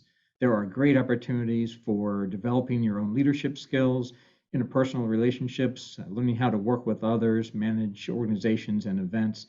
And those skills transfer over to every business, job market, things that you may decide to pursue upon graduation. We really do welcome all students to participate. Approximately 10% of the students in the regiment now are what we consider independent students, so not in the unlimited license program. And all of the leadership roles are also available to every student, regardless of what major they're in. All right, for the next slide. I mentioned those leadership billets, and the regiment itself is really our leadership laboratory. It is very much student-led, student-run, and there are opportunities that abound for every type of interest. So on the screen are just a few of the different leadership opportunities that you can participate in. The regiment itself is structured into 4 companies. So every student is assigned to what we consider to be a parent company. They're Alpha, Bravo, Charlie, and Delta. And it's a random assignment. It doesn't really matter what your major is or what your background is, but you'll be selected for one of those companies. Within that company, there's a structured leadership of the students that help oversee the day-to-day operations of that company. For those students in the unlimited license program, you'll stand watch on the ship. So those companies will work through scheduling those watches and adapt for any changes that come up. We also have 2 additional companies. One is our band company, and the second one is our drill and color guard company. So if those interest you, you can join those, and there's their own leadership structure within it. Another leadership opportunity is for the unlimited license students as part of our training ship. We consider it to be ship rates, and those are students that are selected to shadow professional members of the ship's crew, basically working the same types of responsibilities that they have. And with us this afternoon is our cadet shipmate, Midshipman Nicholas Lewis. So I look forward to giving him an opportunity to talk a bit more about his experiences. As a member of the Regiment of Midshipmen, you take personal development classes. Within those classes, we talk about different leadership styles, how to develop good interpersonal skills, the traits of good teamwork, proper ethics, and really learning how to work within a tight-knit group of individuals. One of the big advantages of being part of the regiment is you immediately have that cohort, those shipmates that are there going to classes with you, working on the vessel or in your other majors, going to co-ops, and basically you've got a great social organization to help you out. The first part of joining the regiment is going through our regimental preparatory training. So first-year students, freshmen, will come in typically 10 days prior to the start of classes, and that's where we go through the indoctrination to get you ready to join the regiment itself. I mentioned here that it really takes the right mindset and preparation physically to get through the long days and all of the new information that you're being given. But rest assured that if you are accepted as a student here at Maine Maritime Academy, then you do possess the skills and ability to succeed in the regiment and throughout the entire academic program. But just know going in that those first 10 days are quite tedious, quite tiresome, but that's all part to build you up, get you ready for the rigorous academics here and make sure that you're going to be successful. The last slide, this is the professional staff. The names are there at the top along with the different roles. Do need to update the picture. Lieutenant Commander Kelly Gualtieri is not pictured, but she's the newest addition to the staff. Over on the side of the slide is the main telephone number, as well as the contact email address for Chief Warrant Officer Ann Kowalski. Feel free to reach out to any of us if you have questions about the program, questions about the transition to Maine Maritime Academy, or the opportunities for you while you're a member of the regiment or upon graduation. Each of us have military background, so while we train under a lot of the military principles, we are not the military. We wear the uniforms of the Navy and the Coast Guard, but that's really to indoctrinate you to a chain of command, understanding the terminologies that the Navy and the Coast Guard use, because often you'll find yourselves interoperating with naval vessels. But most importantly, it's just understanding how that structure works in the shipboard environment. All right, I'm going to show a brief video, again, focusing on the training ship State of Maine.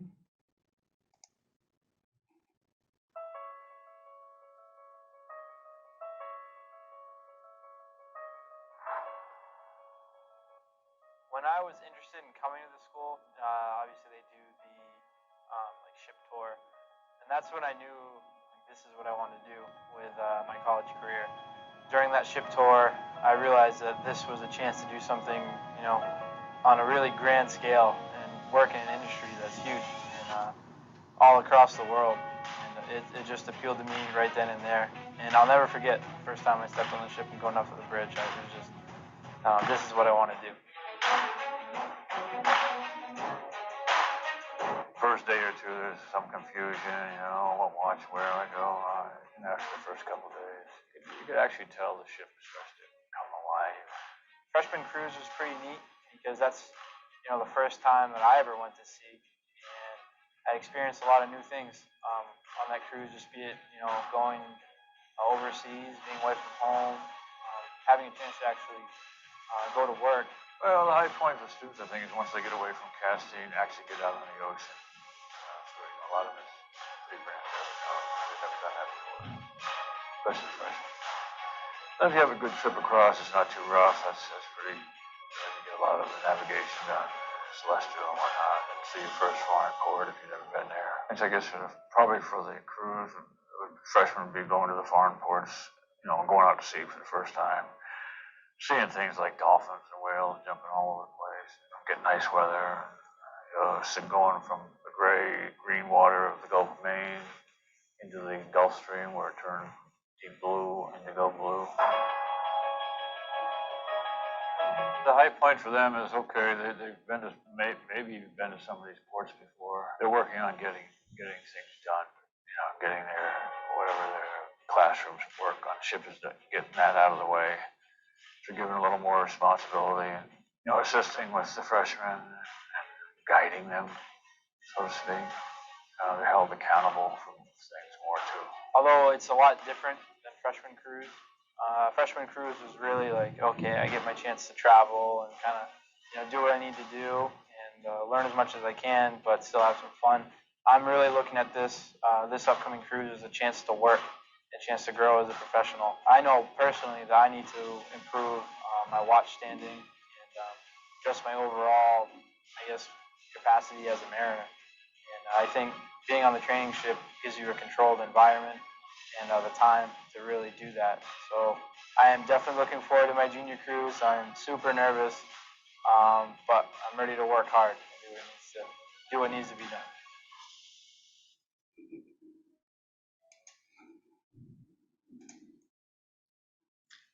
All right. Well, I want to introduce the students and the students that joined us today. I'm going to ask each of you to please let us know what your major is, what hometown you're from, what class year you are in, and tell us a little bit about the activities that you've been involved with. So let me start with Midshipman Nicholas Lewis. Midshipman And Lewis, all before yours. you go, I'm interrupting rudely. Do your best. It's hard. I'm challenging you to avoid acronyms. Great. All right. Thank you very much, sir. Thank you, Elizabeth. So hello, everyone. My name is Nicholas Lewis. I'm a class midshipman graduating in the class of 2022. My major is marine transportation operations, and my activities that I've been involved with here, I'm the cadet master, so I'm currently head of the ship rates, working directly with the master of the train ship State of Maine, and that would be Captain Gordon MacArthur.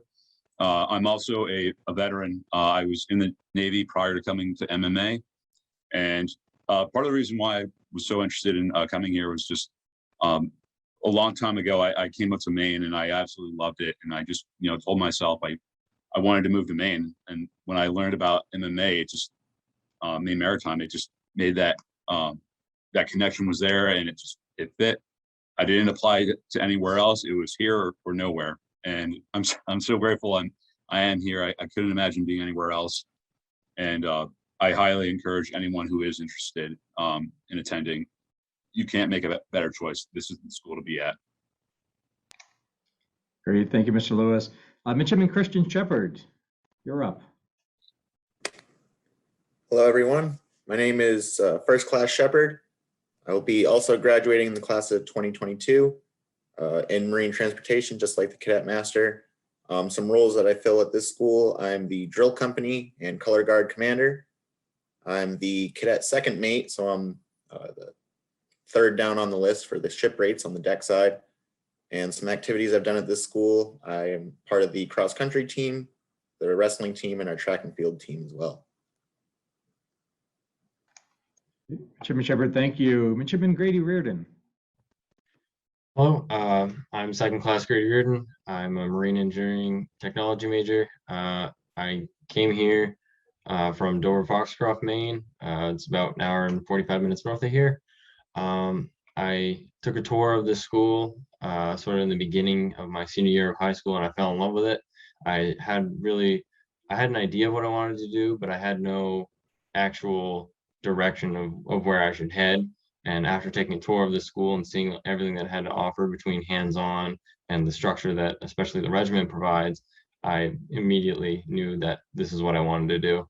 Some of the things I'm involved in here: I'm in a drill team with First Class Shepard, and I also work with admissions, giving tours and a few other things with them, like you see here today.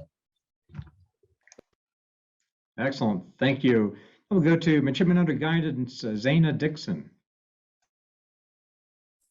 Hello, everyone. My name is, I'm still a mug, so I'm not quite a fourth class yet, but I'm a midshipman under guidance, Zaina Dixon. I'm from Urbandale, Iowa. I'm part of the class of 2025. My major is marine transportation operations, and some of the activities that I'm part of the Navy ROTC unit here at the school, and I'm part of the swim team. And something that brought me here was just the fact that we do have an amazing training ship. I'm from the middle of the Midwest, and so I really wanted to get out and see the world. And so when I saw the Maine and I toured the campus, I just really fell in love with how nice everybody's here, and like the traineeship is just really cool, and the different activities that we have available. Thank you. And Mug Matthew Mock. Yes, I am Mug Matthew Mock, and I'm from Jacksonville, Florida, so I've come a long way from home. I chose Maine Maritime because it's a small school. There's a lot of hands-on experience. Some of the things I've been doing lately are I just signed up to work with admissions for tours, and I'm also part of the drill team. So thank you. And Keegan Brooks. Hi, everybody. My name is Keegan Brooks, and I'm from Raymond, Maine, which is about 2.5 hours south, right near Sebago Lake. And my program is the Marine Systems Engineering 5-year program. So while I've been here, some of my activities I've been involved in are I'm part of the sailing team, which has been awesome for me. And one of the reasons why I picked Maine Maritime Academy is because my graduating class was a small 45 kids, and Maine Maritime has that small class and small town feeling. And so I got the chance to be able to have classes with my instructors where I actually like knew them and I could interact with them. They just didn't know me as, yeah. Excellent. Thank you. I think I got everybody introduced who is here. And then again, I want to open up to questions. One item I wanted to touch upon for students that are voluntarily joining the regiment, so independent students not in one of the unlimited license programs, they'll participate in every aspect of the regimental program with the exception of the summer training cruise on board the training ship State of Maine. And part of that is because based on your major, you may have internships or co-ops in other locations during the summer, or if you're in small vessel operations or the vessel operations technology, you'll be heading out for cruises either on our same vessel Bowdoin or on other vessels around the country. So that's where the training really diverges. But so many of the leadership principles that we work through as a member of the regiment are really giving you those transferable skills that are going to help you in any business that you go into. And since we're speaking a common language of maritime operations, when you're in a program that deals with the ocean, deals with the coastal environment, you just better understand the terminology that others are using. You understand how to interoperate with those that are going aboard the ships, because the folks on the ships need the folks back on shore to support, and vice versa. So the more you understand what the others are doing, the better off you are. And again, all leadership opportunities, understandably, the ship rates are really only for those going on cruise, but our regimental operations officer, who is third in charge of the entire regiment of midshipmen, is not in the unlimited license program, basically an independent student, and absolutely a tremendous leader, and has gained a lot from it. So let me turn it back over to the students. Please, anybody jump in, and I'm sure we'll have some questions coming.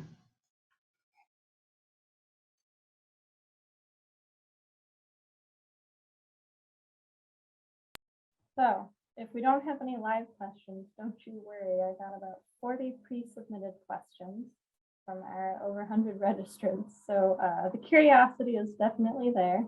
It's okay if maybe you're a little bit unsure about using that chat function, but you can always privately message myself, Captain Cashman, John Cashman, and we'll get your questions answered. But I have one kind of burning question that I saw in a couple different forums.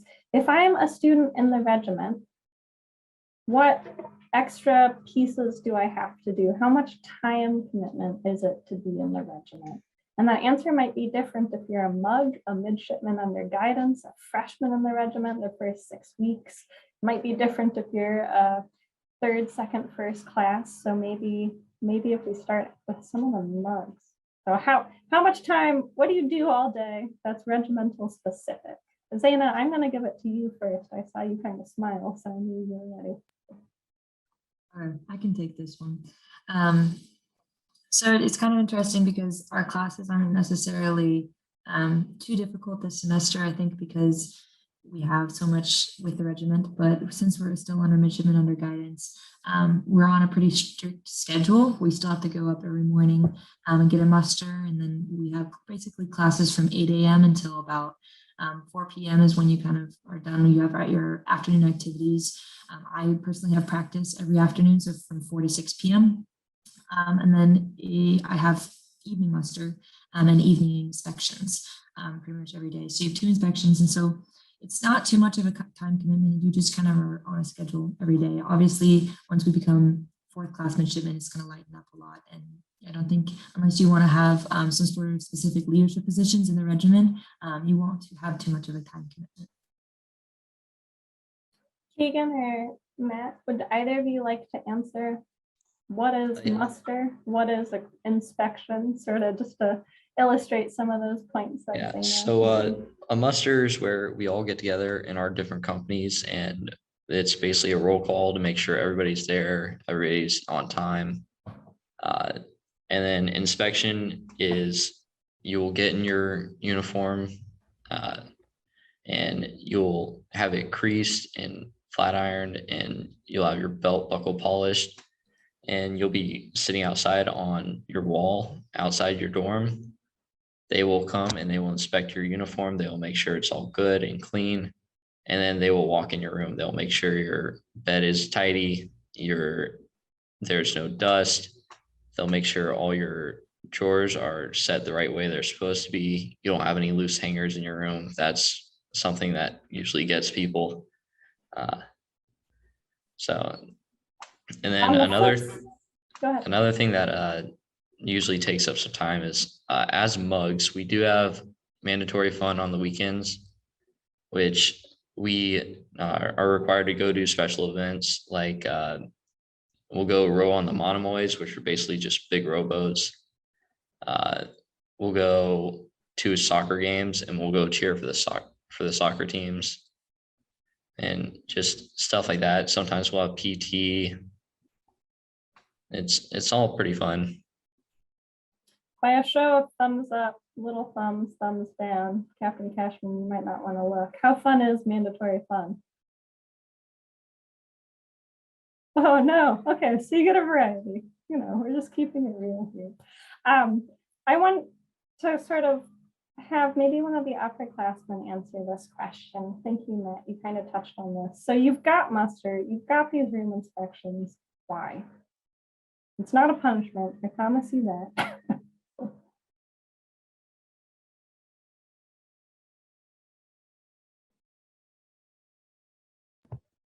So the reason that we have inspections, not only is it to make sure that you are organized and making sure that everything is where it's supposed to be. It kind of gives you structure for yourself, so you don't get into a sort of disarray that you see in a typical college dorm room.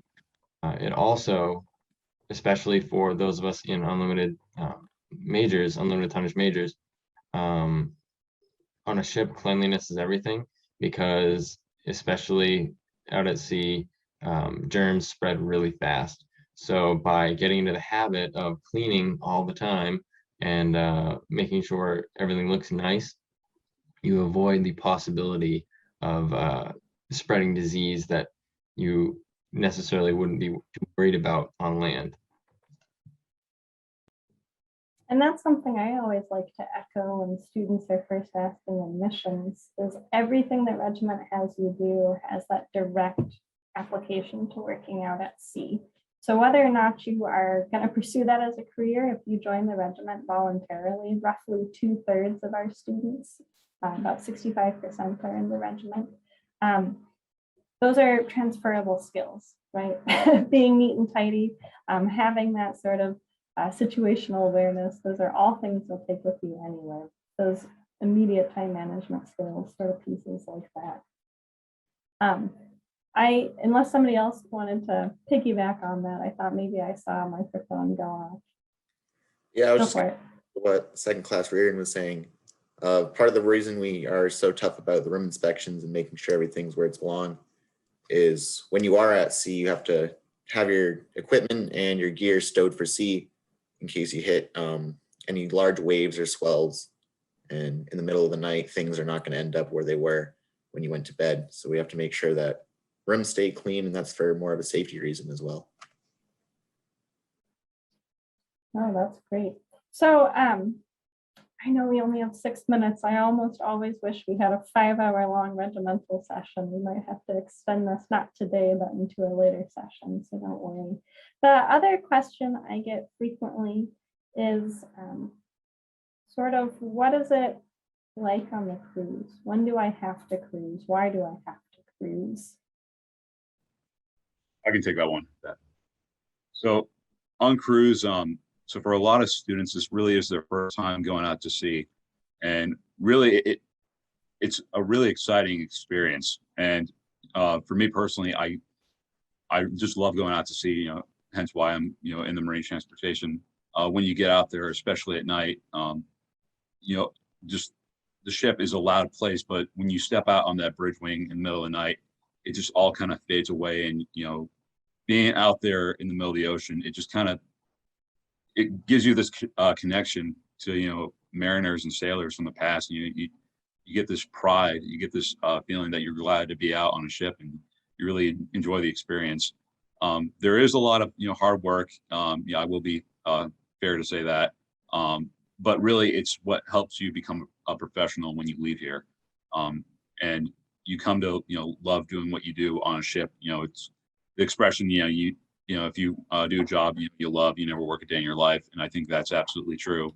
And I absolutely, I love the experience. And we're actually going to be doing another cruising experience this upcoming November, which again, I'm absolutely excited for. And, to anyone that's pursuing an unlimited license major, you'll come to learn, the sights, smells, feelings of, being on a ship. And it's something that you'll just be prepared for the rest of your life. So it's the best part, I think, of coming to Maine Maritime. Thank you for that. So with our dwindling time, I'm going to throw this over to the mugs. If somebody else has something burning they want to add, definitely feel free. But what would be sort of that one piece of advice you would want to give to high school students to get them prepared? That maybe that one piece of encouragement. Now that you've gone through RPT, regimental preparatory training, sort of that, depending on the year, 1 to 2 week sort of training period, really 5 to 10 day, So what is like one thing you were like, oh, if only I'd known this, or something to look forward to, or things like that.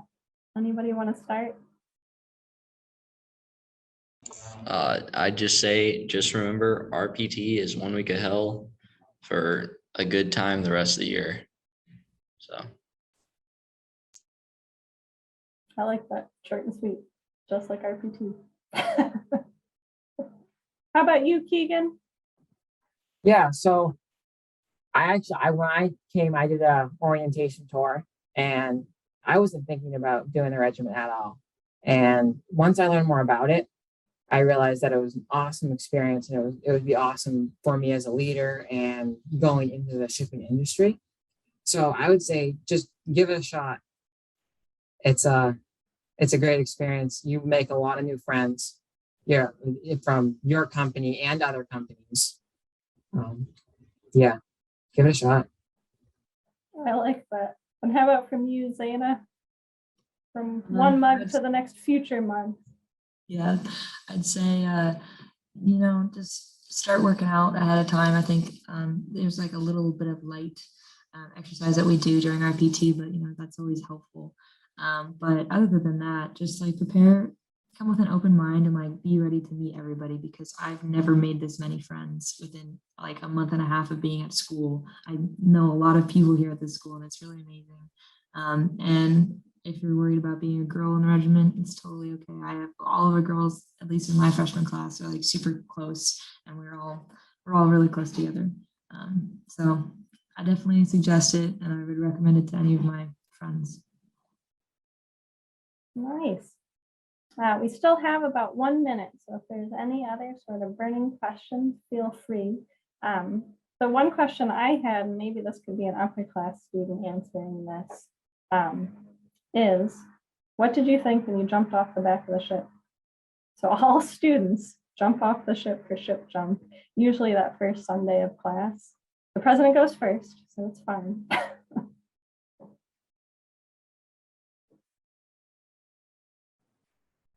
Definitely a really fun experience. Once you hit that water, it all hits at once, and then you realize, oh wow, this is what I signed up for. Yeah, jumping off the stern of the ship is actually the most fun part. You hit the water, you come back to the surface, and you realize I got to swim all the way back to shore now with a life jacket on. I myself, I kind of, when I got up there, I looked out, and then when I actually took the jump, I felt like, well, this is the next step of my life. I kind of thought about it as its own metaphor. I like that way to end on a poem. Well, for the sake of time, I could keep going. The questions are rolling in, and we only got through 3 of my 40 something. So just gives us a lot of good ideas for what types of events to have in the future. Thank you all so much for taking time out of this rainy Saturday to come join us. If you want to stay on to answer any lingering questions, feel free. And if you've really got nothing to do, you guys all want to come back for the 5 to 5:30 sort of live student ask me anything, you could do that too, because I was getting even more questions. No obligation, we're covered, but if you're like, oh, this was amazing, I'm going to keep going. Anyway, at this time, have a good rest of your day. Thank you guys so much for coming. What I'm going to do is share my screen, get us all geared up for the next session. So hopefully you're seeing this. So on this stage, we're going to hear from the other sort of uniformed side of our campus, the Naval ROTC unit, as well as the Strategic Sealift Midshipmen program. These students are in uniform similar to the regiment. The difference is that they are going directly into a branch, one of the armed services branches, whereas the regiment, not necessarily. It depends if the students make that decision. The other thing I wanted to mention before I totally passed it off, on the main stage, if you're interested to learn more about our power engineering program, go for it.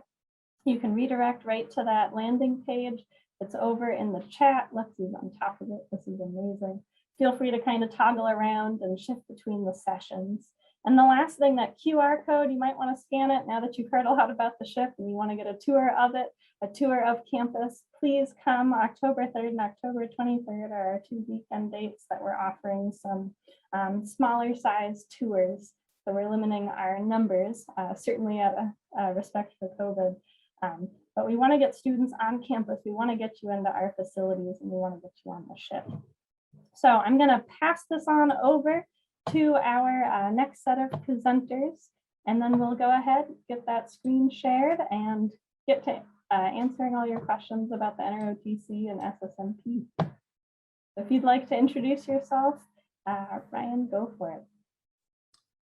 Sure. Good morning, everybody. I noticed, well, actually, good afternoon, isn't it? I noticed there's a lot of screens off. I see a couple familiar names from people that have talked to me about their interest in joining an NROTC program next semester, or excuse me, next year when they arrive from high school. So short intro, my name is Ryan Armstrong. I'm a lieutenant in the United States Navy Reserve, and I'm also from Maine and a graduate of Maine Maritime Academy in 2014. I went to Hamden Academy, and when I came to Maine Maritime, I studied marine engineering. In addition to studying marine engineering, I also participated in one of the NROTC options, and we're going to talk about what those options are. But before I keep blabbing on about myself, I'll have our midshipmen introduce themselves as well.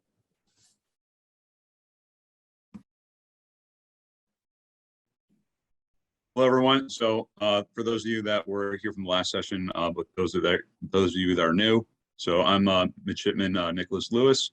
I am a first-class midshipman or a senior here at MMA, and my major is marine transportation operations. I'm currently enrolled in the SSMP program, which Lieutenant Ryan Armstrong will get into. It's a form of reservist obligation that you would have to the United States Navy following graduation, and it's available to any students who are pursuing an unlimited license major. So, and I'll turn it over.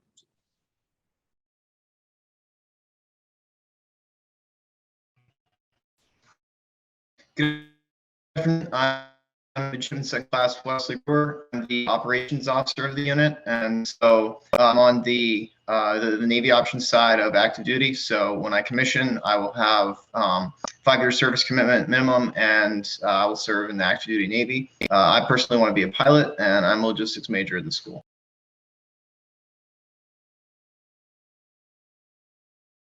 Thank you so much. I just threw in that chat to everybody. Sometimes I get ahead of myself. Feel free to ask whatever questions you have.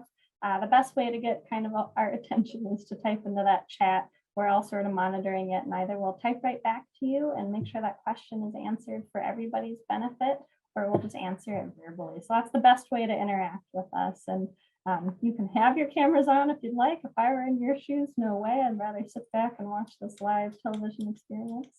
But that's up to you. So what I'm going to do is get the screen share all queued up, and Lieutenant Armstrong is going to give you a lot of the different details that you never thought you needed because you didn't know that they were out there about our NROTC unit. Is that all set up? Great, thank you, Liz. Again, like Miss Albee said, if anybody has any questions at any point in time, throw it in the chat, or I don't mind if you just tune in with audio and just chip right in. I'll get going, and you might say, wow, I got a question about this, and 10 other students have the same question, but you didn't ask it and then you forgot later. So please ask right then and there when you think of it. I'm totally okay with that. And I can't necessarily see the chat immediately. So Liz, if you see a chat come through, just stop me. All right. So welcome again, everybody. And we're going to talk on a very, very superficial level of what NROTC is all about. We'll get into the nuts and bolts of it one-on-one, or afterwards, if you want to ask some of our students as well what life in the unit is like, we'll certainly be diving into that as well. So from a very bird's eye view level, let's get into it. So next slide, please. All right. So you might be thinking, okay, mom and dad, they said, oh, geez, you have to be part of the NROTC unit at Maine Maritime. And you're like, I don't even know what that is. What is an NROTC unit? I've heard of JROTC, I've heard of ROTC, but what's NROTC? Well, it's Navy Reserve Officer Training Corps. So don't worry about those words. Just the concept of it is it's a pipeline to create officers in the United States Navy and Marine Corps. We have a picture right here of our students commissioning this past spring. So the photo you're seeing here, those are actual students who gained a commission in the United States Navy and Marine Corps right here. So pretty cool, right? This could be you. This could be you. So next slide, please. All right, so now you say, Lieutenant Armstrong, cool. I understand it's a pipeline to create officers, but why would I join it? Well, first and foremost, because you want to serve your country, because you want to become an officer in the United States military. All right, so cool. You watch Band of Brothers, you watch Saving Private Ryan or Hacksaw Ridge, and you get that burning inside your heart that just saying, I would like to serve my country. You know, I'm connecting with these guys. That has to exist for sure. You definitely have to have some type of desire in your heart to want to serve your country. So really close behind that, the next incentive for you, why would you join this program? Tuition, right? Money. Yeah, we like money and we like to talk about it. Based on the option that you choose of NROTC, there are different amounts of scholarship that will be awarded to you. And lastly, obviously, this is probably no surprise to any of you, there'll be a lot of leadership and character development opportunities along the way. And I'm sure that Midshipman Lewis and Midshipman Brewer could tell you, and Liz, probably you as well, the students in the NROTC unit, they're like the varsity team guys on campus. They really stand out as very squared away and very responsible people. So next slide, please. All right, 3 options. And like I said, we're doing the bird's eye view, so I'm not going to spend a ton of time getting into all the nuts and bolts on all of these. But option 1, you're interested right now, and you say, yep, I want to be an active duty officer in the United States Navy or Marine Corps. You can complete online a scholarship application for the 4-year national scholarship. And Midshipman Brewer can talk a little bit about that shortly once I'm complete here. This is a very competitive. You need to apply now if you're interested. And yes, it is a full ride scholarship to Maine Maritime Academy, which is awesome, right? Tuition, MMA chips in room and board. You get a per diem per month, which is great. That's money you can use on gas. You could use on going out to lunch. It's your money, right? So they pay you a monthly per diem, several $100s per month. So you actually make money with this scholarship. Third option, or the second option here, is the college program. So let's say, oh shoot, I didn't hear about the national scholarship in time, so I didn't get a chance to apply for it. Or better yet, more realistically, I applied for it, but I wasn't awarded it. You can participate in the college program. So that's literally, you show up here at Maine Maritime, we give you the uniforms, we give you the books for class, for your naval science classes, and then you're competing to pick up one of those national scholarships for either 3 years or 2 years. So you'd be awarded one as a sophomore or a junior. If there are any questions, please write it down, ask, throw it in the chat. I'm happy to get into more of the nuts and bolts on that if you'd like. The third NROTC option, which only exists at maritime academies. So in the United States, there are 7 maritime academies: California, Texas, New York, Massachusetts, etc. We're very fortunate. We have one right here in Maine. You guys are all here listening to Maine Maritime Academy's open house. The third NROTC option, again, only exists at maritime academies, is the Strategic Sea Lift Midshipman Program. It's a $32,000 incentive payment that goes straight to you. The only catch, if you will, is that you have to be in an unlimited license track major. So what is that? Marine engineering or marine transportation. Provided you're in one of those license tracks, you qualify for this program. And you might say, Lieutenant Armstrong, how the heck does a national scholarship that's full ride compare to this measly $32,000? Well, it correlates because in the Strategic Sea Lift Midshipman Program, you commission into the Navy Reserve. You owe 2 weeks of duty once per year, 2 weeks of active duty service once per year. Whereas with the national scholarship, once you graduate and commission into the military, you go on active duty for between 4 to 5 years, and then 3 more years of reserve duty. So all 3 options result in 8 years. All 3 options result in 8 years of service to the United States military, approximately. The difference is with the Sea Lift program, they're all reserve years. With the national scholarship, it's 5 years active duty, 3 years reserve. So we can get into the nuts and bolts on that if you have questions after, but next slide. And let's actually, we spoke about the Navy options, some cool pictures here of what the United States Navy does. Next slide. Marine option, again, some really cool pictures of what the United States Marine Corps does. And you might be thinking, Lieutenant Armstrong, you didn't mention anything about all the words on the left. Again, we're not going to get into the nuts and bolts of it, but the Marine and Navy options are both similar. So if you apply for that national scholarship or that college program pathway, right, those 2 pathways, both of them, being a participant in both of them, you can decide, hey, I want to go the Navy route or I want to go the Marine Corps route. So that's what we're looking at here. Next slide. And then the Sea Lift option. So with those 2 options we just talked about, scholarship, college program, Strategic Sea Lift. Some pictures here of what Strategic Sea Lift officers do for those 2 weeks of duty, or like myself, if we elect to go on active duty orders for an extended period of time, you might be working on one of our nation's hospital ships. You might be doing underway replenishments on board one of our military contracted supply ships. There's a picture of that here in the upper right. And then ultimately you're doing a lot of logistics work. So it's a very, very cool opportunity. And again, we're talking surface level here just to kind of get you aware of what these different options are. And I can dive into the meat and potatoes of it moving forward. So next slide, please. Thank you. Unit events, I'm going to have our midshipmen talk about this. So Midshipman Lewis or Brewer, do you guys want to tune in and just talk about what life in the unit is like?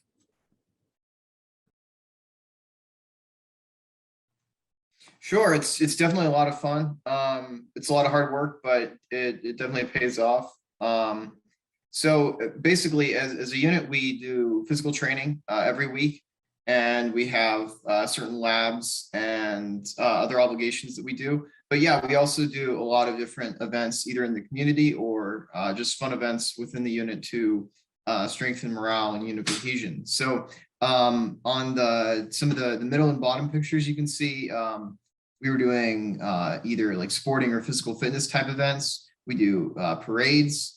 Picture on the left, you see that's the unit 2 years ago at the Navy Ball. And so that's a formal ball event. And then the upper left-hand corner, that's us doing some training at the Army base up in Bangor. So definitely a lot of different opportunities to get together and really explore all different aspects of the military, both physical fitness, different types of training to help us either now or in the future. And then finally being able to do things that are fun and really strengthen the cohesion and friendships we have.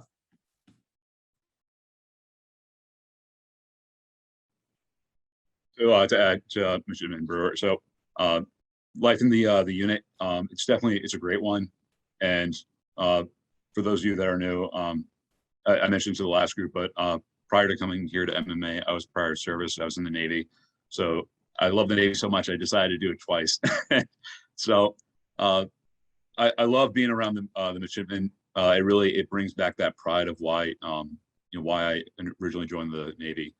And in the unit, there's a lot of unit events that help us come together as a team, and really helps you prepare yourself as a leader. And just looking at that list of unit events, actually coming up in the next, I believe, couple of weeks or so, we're going to be having a Army-Navy football team again, or a game against the, I believe, UMO ROTC unit, the Army unit there. So, we'll meet them up. We're going to beat them, of course, because go Navy, beat Army every single time. But it's a great part, great part of being an MMA, being part of the ROTC unit. As Lieutenant Armstrong said, we're the cream of the crop. We really are. We're kind of leading the way for others to follow. We're going to be those leaders of leaders in the United States Navy. Yeah, thank you, Lewis and Brewer. That was great. And to all you listeners, I'm not just kind of like preaching a script to you. I lived this as a midshipman. I was Midshipman Lewis and Midshipman Brewer 6 years ago. So I can totally attest to all of this, that it's a very awesome opportunity to really hone in on those leadership skills. The midshipmen, right? The students, the kids, these guys are the types of people who run their PT test, right? They do their push-ups, they do their plank holds, they do their 1.5 mile run. And by the time they cross that finish line, they're exhausted. And what do? They catch their breath, they turn around, and they run back to whoever else is out there still running the test and help run that person in. That's a leader, right? That's a leader. That's leading by example in the fullest sense of it. So do you want to become a leader? Well, this is totally the pathway for you. I believe this is our last slide, right, Liz? Is there one more after this? And then we can dive into questions.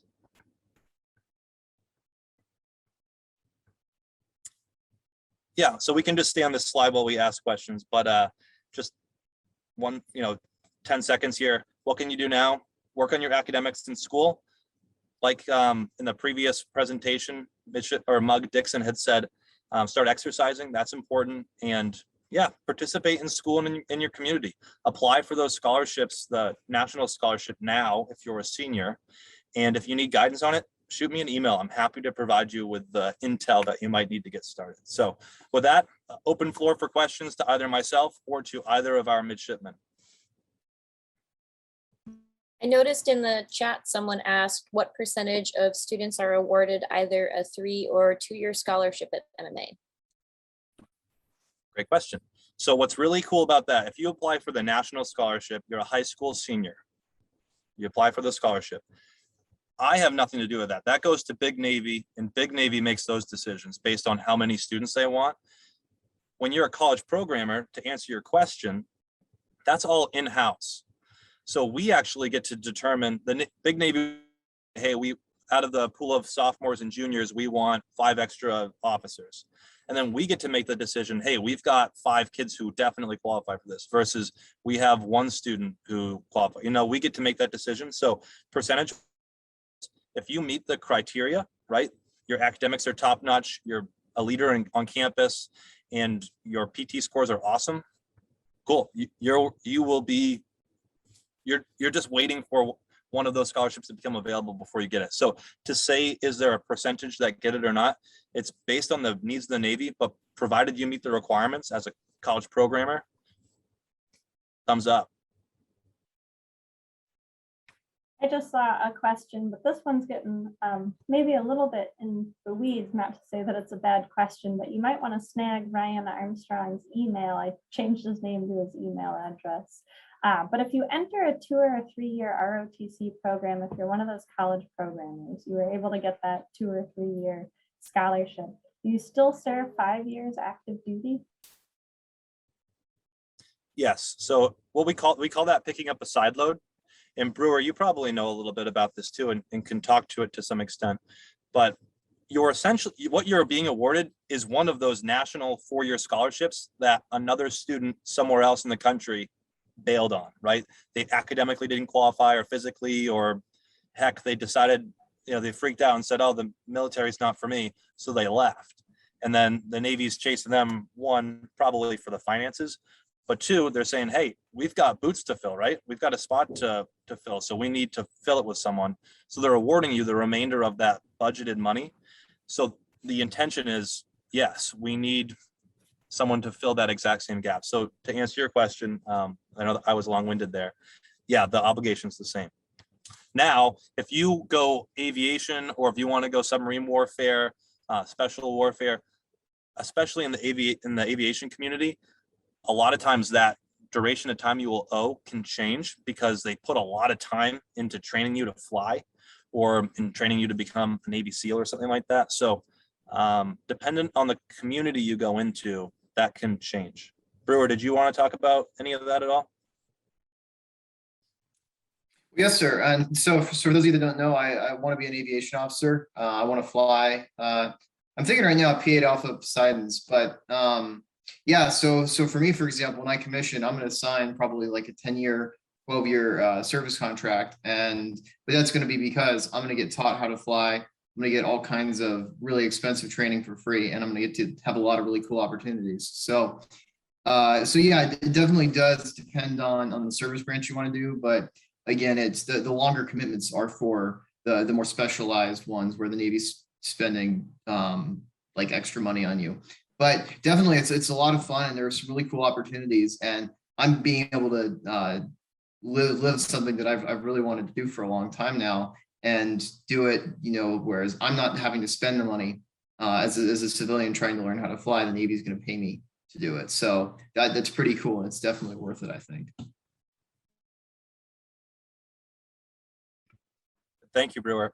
And for those of you that are thinking about the strategic sea lift pathway, and that's what Midshipman Lewis is, that's the option of NROTC that he chose, and the same option I chose 6 years ago when I was here.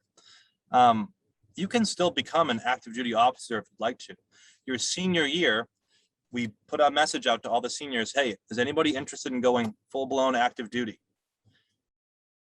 If any students raise their hand, then there is a pathway for them to go that route. Is there, you know, additional funding that's given to those kids? No, but it's mostly to kind of satisfy those desires for people who want to serve. Other questions? So one that I get asked often in admissions, how do you know which uniform to use when? So if I'm in the regiment and I'm in the NROTC unit, or I'm in SSO, when do I wear what? That's a great question. I think Midshipman Lewis should answer that one. Yes, sir, I can answer that one.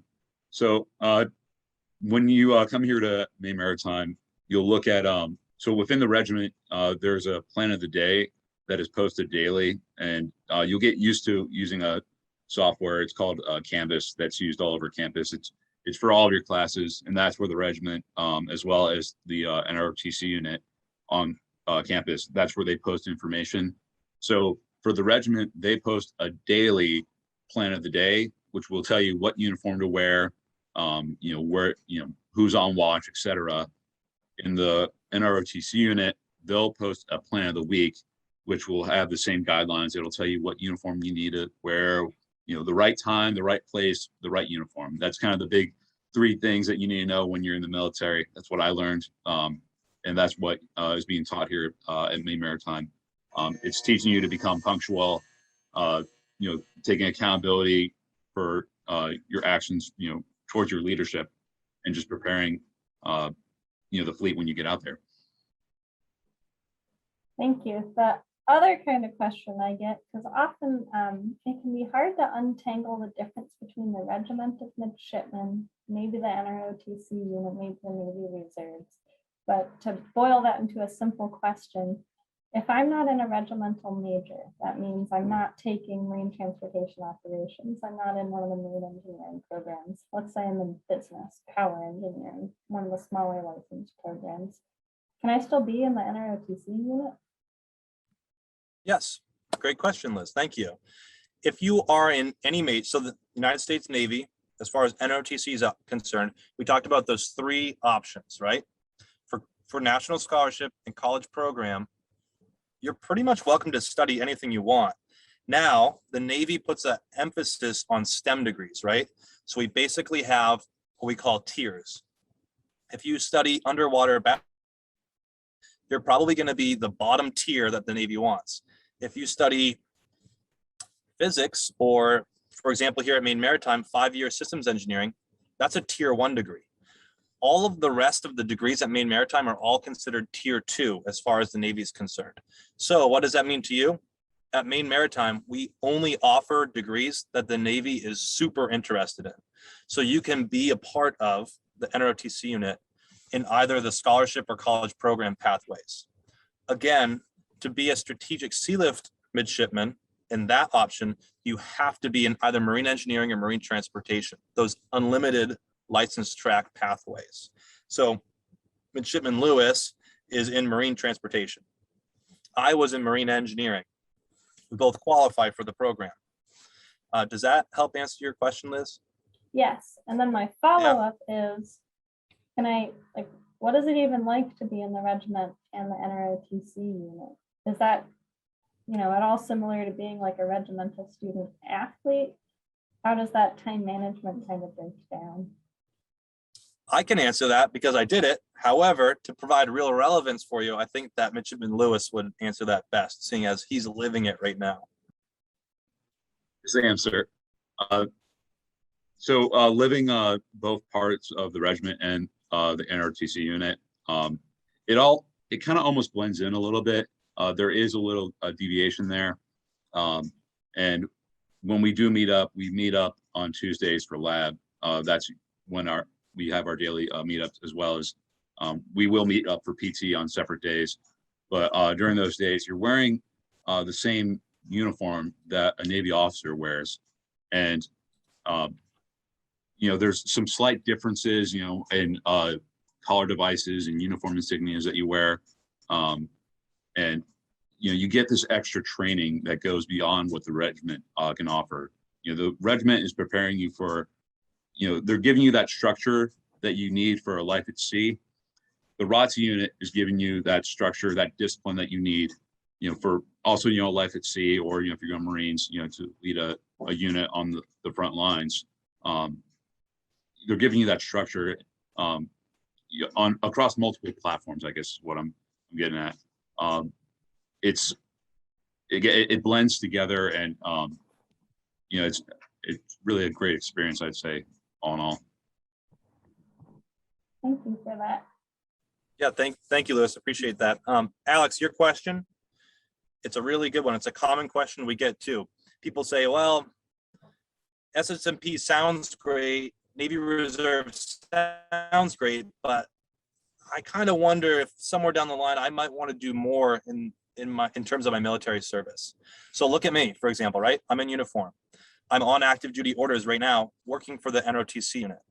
How does that make any sense, right? I told you that strategic sea lift officers only do 2 weeks of duty once a year over the course of 8 years. That's the minimum requirement.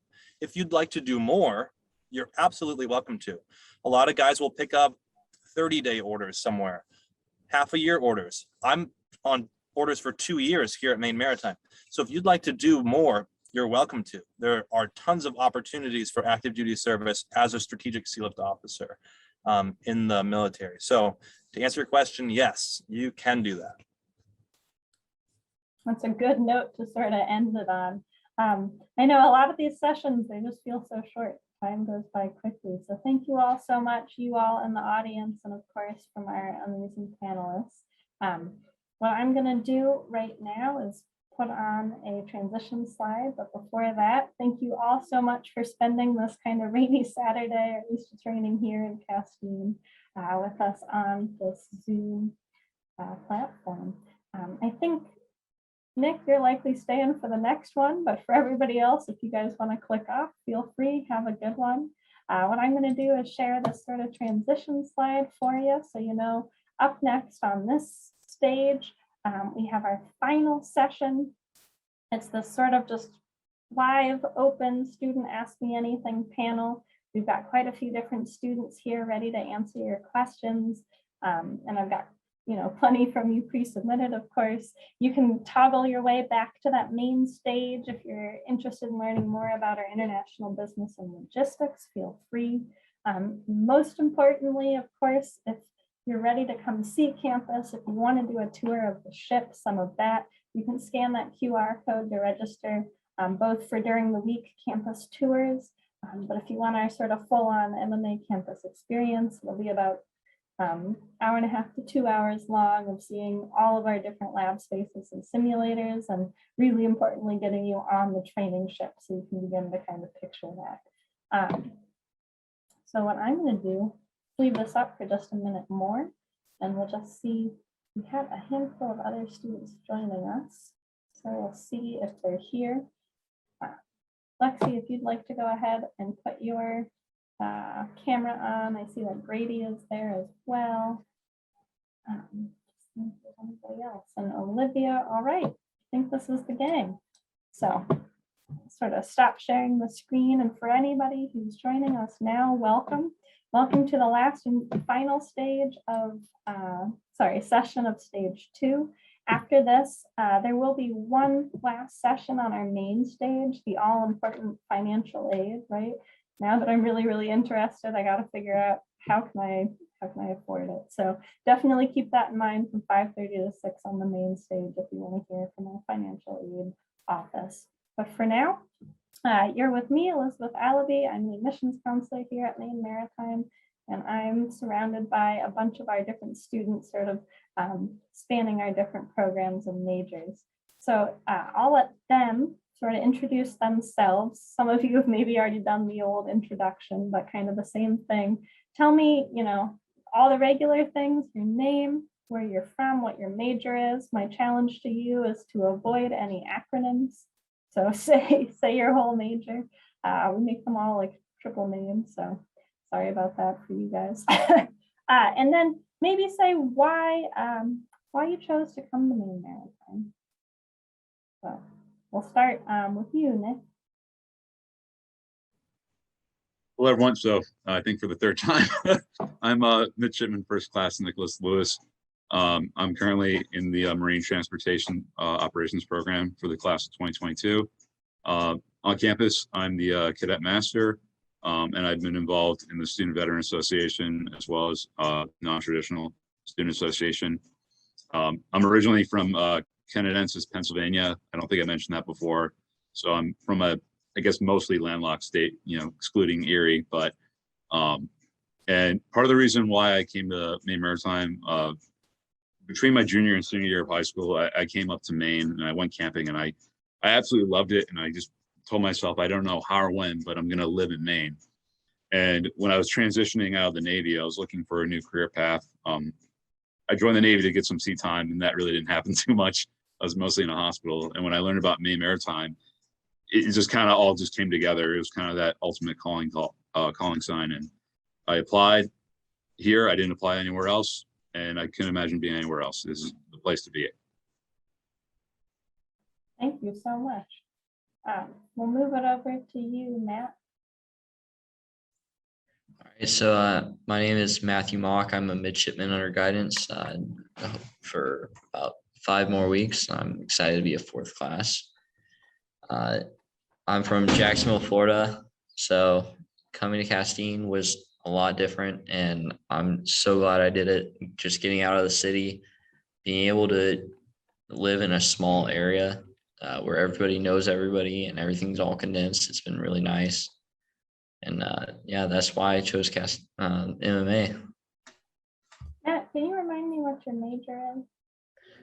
Marine engineering technology, sorry. You might have said it, but I wanted to make sure that I had it. I'm putting your majors up next to your name so you can remember who's who. Olivia, because I'm following my screen, which maybe is not your screen at all. Do you want to introduce yourself? Hi, I'm Olivia. I'm from Houston, Texas. I'm an oceanography major here, and I chose to come to Maine Maritime because I applied to 2 schools and I got into both. But then Maine Maritime actually had the degree I wanted, and I'm on the lacrosse team here. And overall, I just liked it 100 times more than the other college I applied to. So I came and I love it. I mean, I've been here for like a month, but it's great. That's always good when your first month, you're like, yeah, this is the right choice. Yeah. The right thing. And Texas to Maine, that's kind of a big jump. So same thing, Florida to Maine, right? How about you, Grady? You're next on my screen. Yeah, my name is 2nd class midshipman Grady Reardon. I live in Dover, Foxcroft, Maine, and I really didn't know what I wanted to do before coming to college, and then I took a tour of the school, and I saw that this is exactly what I was looking for. You know, the whole hands-on, really close learning with your professors. You really you're not just a number here. You actually get to build relationships with your professors and anybody that you're learning from, like especially the ship's crew. I'm marine engineering technology. It says it right there on the screen, which is one of the unlimited tonnage engineering majors. Probably some of the more notable things that I would say about this academy is that it is impossible to do bad if you simply just look for help. It is so easy to get the help you need if you're struggling in a class or something like that, or you just don't know where to look for something. It's here. So it's really easy to learn whatever subject you're going into. Thank you. And last but not least, we have Lexi Petter, or Alexis. I go by both. Thanks. So my name's Lexi Petter. I'm studying MTO. I am a non-traditional student like Nick Lewis. I did not come from the military though, so if you have any questions about that, feel free to ask. I grew up in Michigan. I've been living in New England for most of my adult life, and I have to say I really love it in Maine. I think I'm going to stick around. Perfect. I've seen a few questions come in, so hopefully you're noticing that our students are wildly tech savvy and they're really good at monitoring that chat. So there are quite a few questions about the dorms. So I always like to hear from the freshmen first about what it's like living in the dorms, and we'll kind of move on. Grady, you might be the only other one who's lived in the dorm. We'll see. So either Olivia or Matthew, tell us, what is it like in the dorm? How many people are sharing the bathrooms, et cetera, et cetera? I guess I can go. So the way that we have the mugs set up, midshipman under guidance, that is, we are in what is called a horseshoe. So there is generally 6 rooms together in these horseshoes, and they all share one bathroom. I know that upperclassmen are in what is called a quad. They have 2 rooms and 1 bathroom, and it's usually 2 person per room.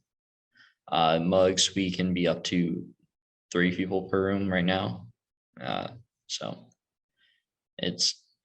all the rooms are generally laid out with a locker, 2 sets of drawers, 2 desks, and obviously your beds. I will add on to that, if that is okay. I'm a normal student here. I'm not a mug. And so I'm allowed a refrigerator and a I think you microwave. mean a independent student. You're all An normal. independent student. There you go. And we also are allowed to have like decorations and like live like what I call human, because mug rooms are very much like prison cells. And I think it's funny for like the month that they're there or like stuck in inspections and stuff. But yeah, if you're gonna come as an independent student, you can live like a normal, or not normal, but like you can have whatever you want in here. They don't really care. It's just, so it's nice. So I'll give you a little bit of context and then I'm going to shoot it right on over to Grady. They're not prison cells. The difference there between an independent student and a regimental student is if you're in the regiment and you're training for that career out at sea, or if you've chosen to be in the regiment for the additional sort of leadership opportunities, when you're a mug, there's some additional pieces that you'll do, including room inspections, and that has everything to do with safety aboard a vessel. So if you don't have your items stowed properly and a giant wave hits your boat, you've got all your stuff wrecked across the floor, and then, you know, the worst thing happens, a fire goes off, you trip over your stuff, now you're injured. You can see how it kind of spirals. So you get into those good habits. Whereas if you're a student like Olivia, you're in that sort of independent streak. You can have things like a fridge, like a microwave, which you can't have in the regiment as a freshman because you wouldn't have access to those again if you're on a ship. So remember that everything that the regiment prepares you for is living on a ship where you don't have a whole lot of space and you don't have a whole lot of amenities. But that's why she was like, well, hey, check out my microwave. So just to give a little bit of that context, but I'm sure Olivia is really enjoying having the microwave. Grady, did you want to add a little bit more context for that? Yeah. You know, immediately following your freshman year in the regiment, you get to start to have different pieces of furniture. I'm a junior, and if I turn off my background really quick. You don't have to show us your whole room if you don't want to. No, but right behind me is my fridge and microwave, and my computer is currently resting on top of my Xbox. So it's like, you know, it's not that different once you're not a freshman. So it really just boils down to just being a freshman is just to kind of get you ready and in the mindset that I need to keep my stuff neat, tidy, and also the stuff having to do with safety at sea and preparing you to be responsible with your belongings. You know, even though I have, you know, extra pieces of furniture now, I make my bed every day because it feels good to come back after like you know, like say you have 2 exams in the day, it feels good to come back and your bed's made. Traditionally, I know that a college dorm isn't usually the cleanest if you're what would be a traditional style student, but having the structure to, you know, get yourself ready to just make it a habit of cleaning is really something that I like. But other than that, it's not that different at all. And just as a little bit of a difference, I think Matt and Olivia, you are living in those horseshoes. So there's 2 of you in a room. Sometimes we have triples, but right now, due to COVID, we're doing our best to not have those. And I know that there are also options for singles. But Grady, if you want to tell us a little bit more about what your quad is like that you can live in as sort of an upperclassman. So yeah, I share my room with my roommate, and then we have a bathroom that we share with our 2 quad mates who are also friends of mine. And you know, they're in one room and we're in the other, kind of like positioned like this, and then in between is the bathroom, which we are responsible for cleaning on our own. It's kind of like it's more independent once you're in a quad. Your only dependence is like if you need more bathroom supplies, you just go get it from your RA. There's like big lockers that we can just go grab stuff from. But the room setup, you can change furniture around, all that other stuff. You can make your room kind of look the way you want just so long as it's neat if you're in the regiment. And it kind of feels like you're just kind of living in a small apartment. That's the best way I can describe it. Perfect. Nick or Lexi, did you live in the commons or on-campus apartments? If not, that's okay. Did not live in the commons. So what do you do if you live off campus? How do you get to the campus? So by your senior year, typically, so once you're older than 21, which I'm ratting you guys out, you are, then you can live off campus. So how does that work if you're living off campus? How do you come to class and you got a parking spot? And I answered this in the chat. No freshmen can have cars on campus, and you can touch on that in just a moment. So, Nick, you go first. Okay. Yeah. So living off campus, it definitely has its own challenges. So for Lexi and I, we're older students, and not non-traditional as defined by the school is you're either a veteran, you're over the age of 24, correct? That's 24, or you're married. So so for us, we do live away from the campus.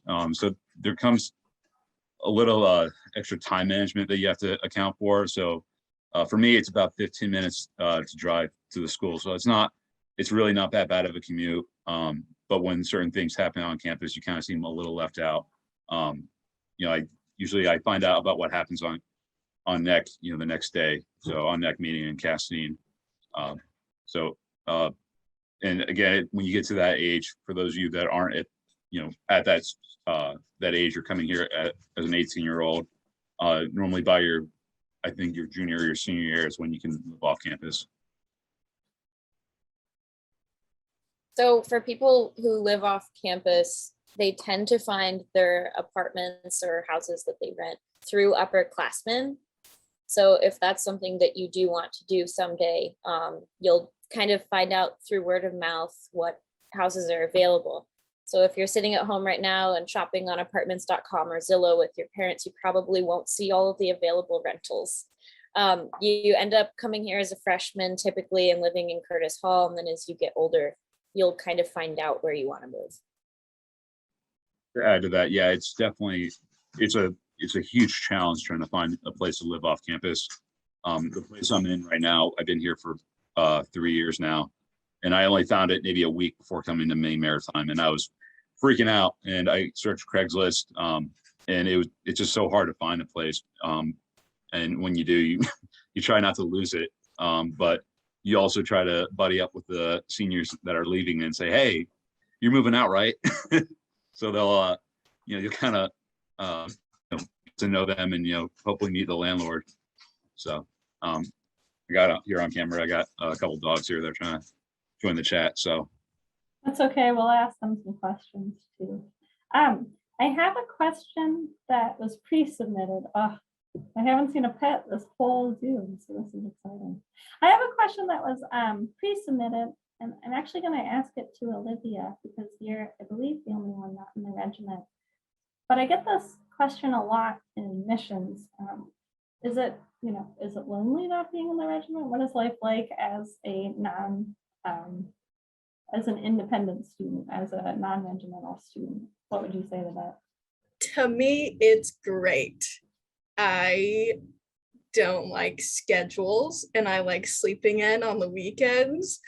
So I enjoy not being in the regiment. But I will say coming on campus the first few days is kind of lonely just because a lot of the kids are already clicked up in reg and you haven't met people in your department yet. So you kind of like spend the weekend just being like, hey, and like talking to your roommate, doing small talk, trying not to like scare them off. But me and my roommate are like besties, so it was great. We have a little friend group. It was not bad. It was like 2 or 3 days where it was just like, am I gonna be lonely forever? And then you're not. So and that's actually like the most honest answer about when you first get dropped off at college. I'll never forget it. And mine was almost 13 years ago. But I was just in my room like, wow, right? And so that's nice to say like, hey, you might experience this, but then it's okay. Yeah. How about for you, Matt, as being a brand new student in the regiment, sort of the flip side, right? So here you are, you're in the regiment, you're going through RPT, regimental preparatory training. So RPT was really just something that brought us all together. I mean, these are kids that I'll probably trust for the rest of my life. If I ever worked on a ship with them, I know I'm in good hands. These are all kids that I've gotten to know really well, and I definitely see us being friends for a long time in the future. So the second question I had, I think some of you are also athletes. What is it like to balance being both a student and being an athlete? I'll send that over to Lexi first. I know you're in sailing, and then Olivia, I might ask you about the balance of student athletes. And if I forgot anybody, pipe in. Yeah, for sure. It's definitely possible. As Nick said earlier, you have to really focus on your time management here. I have to balance being in the regiment, taking a heavy course load, working with the sailing team, and then sometimes with admissions. And it all works. I don't know how, but it always works. You end up just kind of having to plan your days in advance. You know, like if you have a spare hour here, a spare hour there, you just do your homework as soon as you can. And it always works out. I know it sounds challenging and daunting, but it's definitely doable. Send that over to Olivia, yeah. Again, life here is very easy for me. I have so much free time. So adding a sport onto it is kind of nice because at this point I'm doing extra homework because I'm bored. And I'm like, I've already watched like a season of Netflix. I've watched all the YouTube videos. I will just do homework, I guess. And I'm doing just fine. I'm thriving doing that. So adding a sport is kind of just nice. One, to like get to know people, and two, like I haven't even started preseason yet, but like it's 2 hours out of your day. Majority of the time it's a 5 a.m. practice anyway. So like I'm just looking forward to the naps I'm gonna get after class. But other than that, like it's not stressful to like plan or like add in practice. Even like thinking about it, I'm like, yay, I'm excited.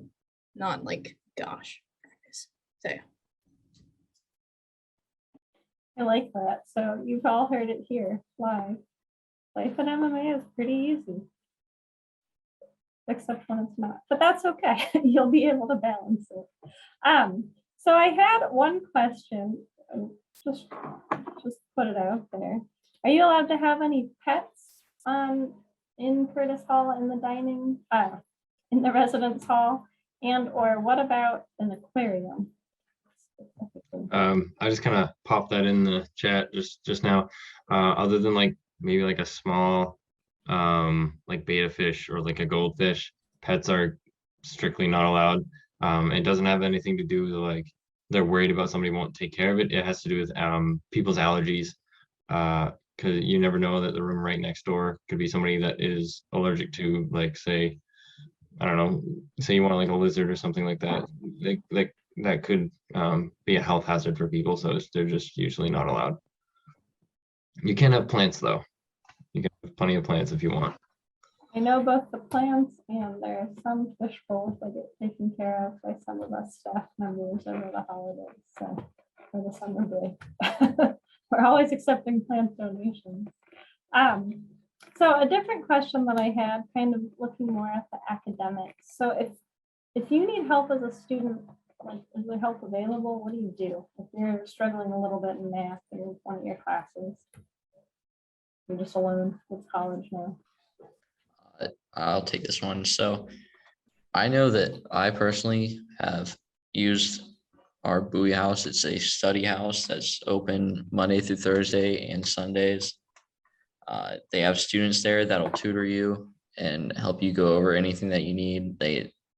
These are all kids that have aced the classes that you need help with. and they're all very helpful. Another thing that I've found helpful is making a study group, like just getting with some friends and maybe in your hallway, just everybody gets in one room, you all start studying, you answer each other's questions.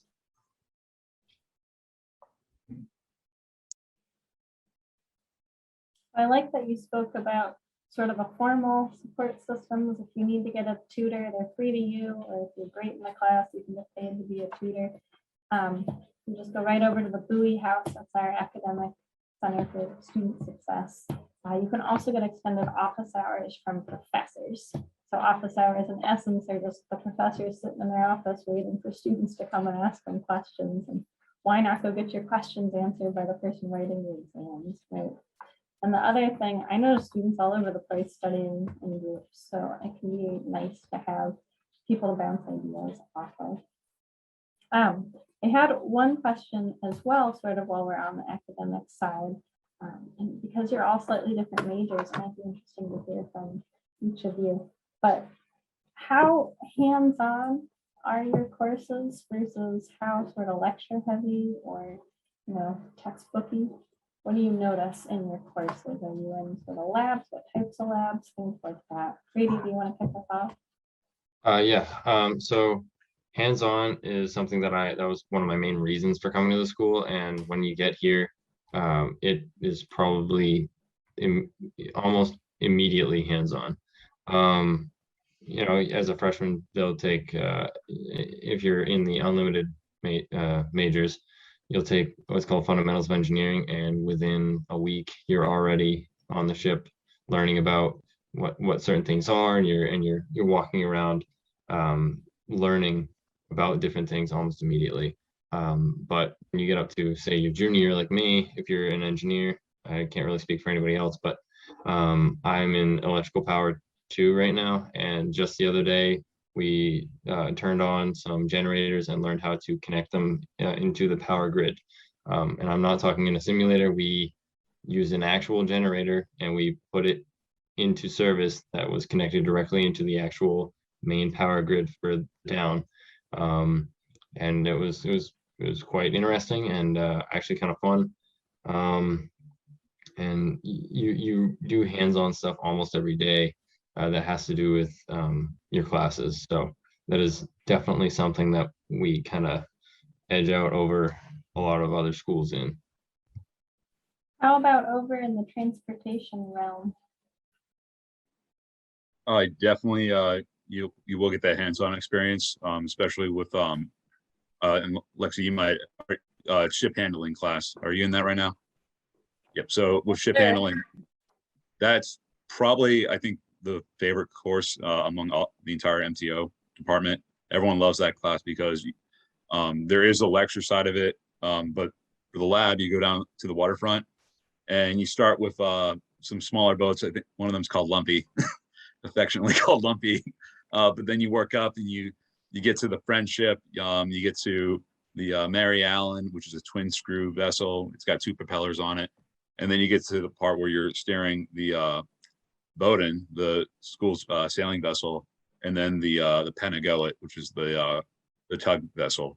So there's a lot of hands-on experience. You can get even more if you want. You can go down to the waterfront and practice supplemental seamanship, and they'll let you take out some of the smaller boats. They won't let you take out the big ones, not like the tug, but they'll let you take out, for example, they'll let you take out Lumpy, and you can go all around the bay in it. You'll work with someone to start off with, just to kind of work on those skills, but you can get to the point where you can go out on your own and just have some time out on the water. So there's definitely a lot to do, and that's part of the reason why I also came here, for that hands-on experience. To highlight that supplemental seamanship, that's something that takes place between 4 and 6 p.m. when you don't have any classes. It doesn't matter what your major is, go get on a boat. I've got a business student who works in admissions right now. He's on boats every afternoon. He's not going for any type of Coast Guard license, but he's like, I'm here. The boats are here. I'm going out. And that's what I hope students take advantage of. Olivia, we'll have you answer kind of as a freshman in the oceanography classes. And I know it might be a little tricky as a freshman, But what do you notice in your classes? Do you have some hands-on stuff? Are you lecturing? The second week I was here, I was on a boat. I was shocked. I didn't expect that. I thought it was gonna be like, yeah, your junior year is when you'll get out on the boat. No, literally the second class I had for that like class, I was on a boat. It was pretty cool. All the labs are very much hands-on. Like they try to make like watching videos or going over like what is going to happen in lab in lecture. So when you get to lab, it's like a quick summary and then like read the procedures and then do everything. Lectures are literally 50 minutes, and I thought I was going to be bored out of my mind during lecture, but actually they're not that bad. Like it's kind of a good thing they're not that bad. I probably would have been very annoyed if they were boring. But yeah, sorry, I just saw a bug. It's very hands-on. A pet, you do have a pet. I do have a pet. I have a lot of pets. There's like a family of fruit flies in here, and I don't know why. I have no fruit in here. And then I have a family of just flies, I guess. And I think we have a stink bug. It makes you feel better. I have the fruit flies at home too. We're gonna name them now. That's what we're gonna do. Anyway. Well, I hate to say it, but we've run out of time. It goes quickly. So for anybody who's still in the audience, if you have any questions, I'm going to put my email in the chat. Of course, I'm always a great resource for you, especially if you have those like application specific questions, or if you're like, hey, you know, I'm interested maybe in vessel operations technology. Is there anybody in that major I could speak to? That's me. I can connect you with those people. We've got quite a few student workers who work for admissions who are kind of at the ready to answer whatever questions you have as well. So thank you so much for being part of our virtual open house. For everybody, you are welcome to go. The last thing I wanted to do was just sort of show you that shared screen one more time. I'm just really jazzed about the QR code because I figured out how to make it work. But if you scan it, it'll take you right over to a calendar, and you can sign up for an on-campus visit either during the week or especially October 3rd, October 23rd. Mark your calendars if you want to get on campus, see the ship, get a tour, and speak to many of our different students. So thank you all so much. Thank you to our panelists. You are amazing. I really appreciate everybody taking the time on this Saturday just to kind of share their experiences and get the next generation of MMA students ready to go. So what I'm going to do, it'll feel kind of abrupt and dramatic, and I'm sorry for that, but I'm going to just end the Zoom session. As I said, I threw my email in the chat, and we'll see each other soon, or we'll hear from each other soon, I'm sure. Have a good one, everybody.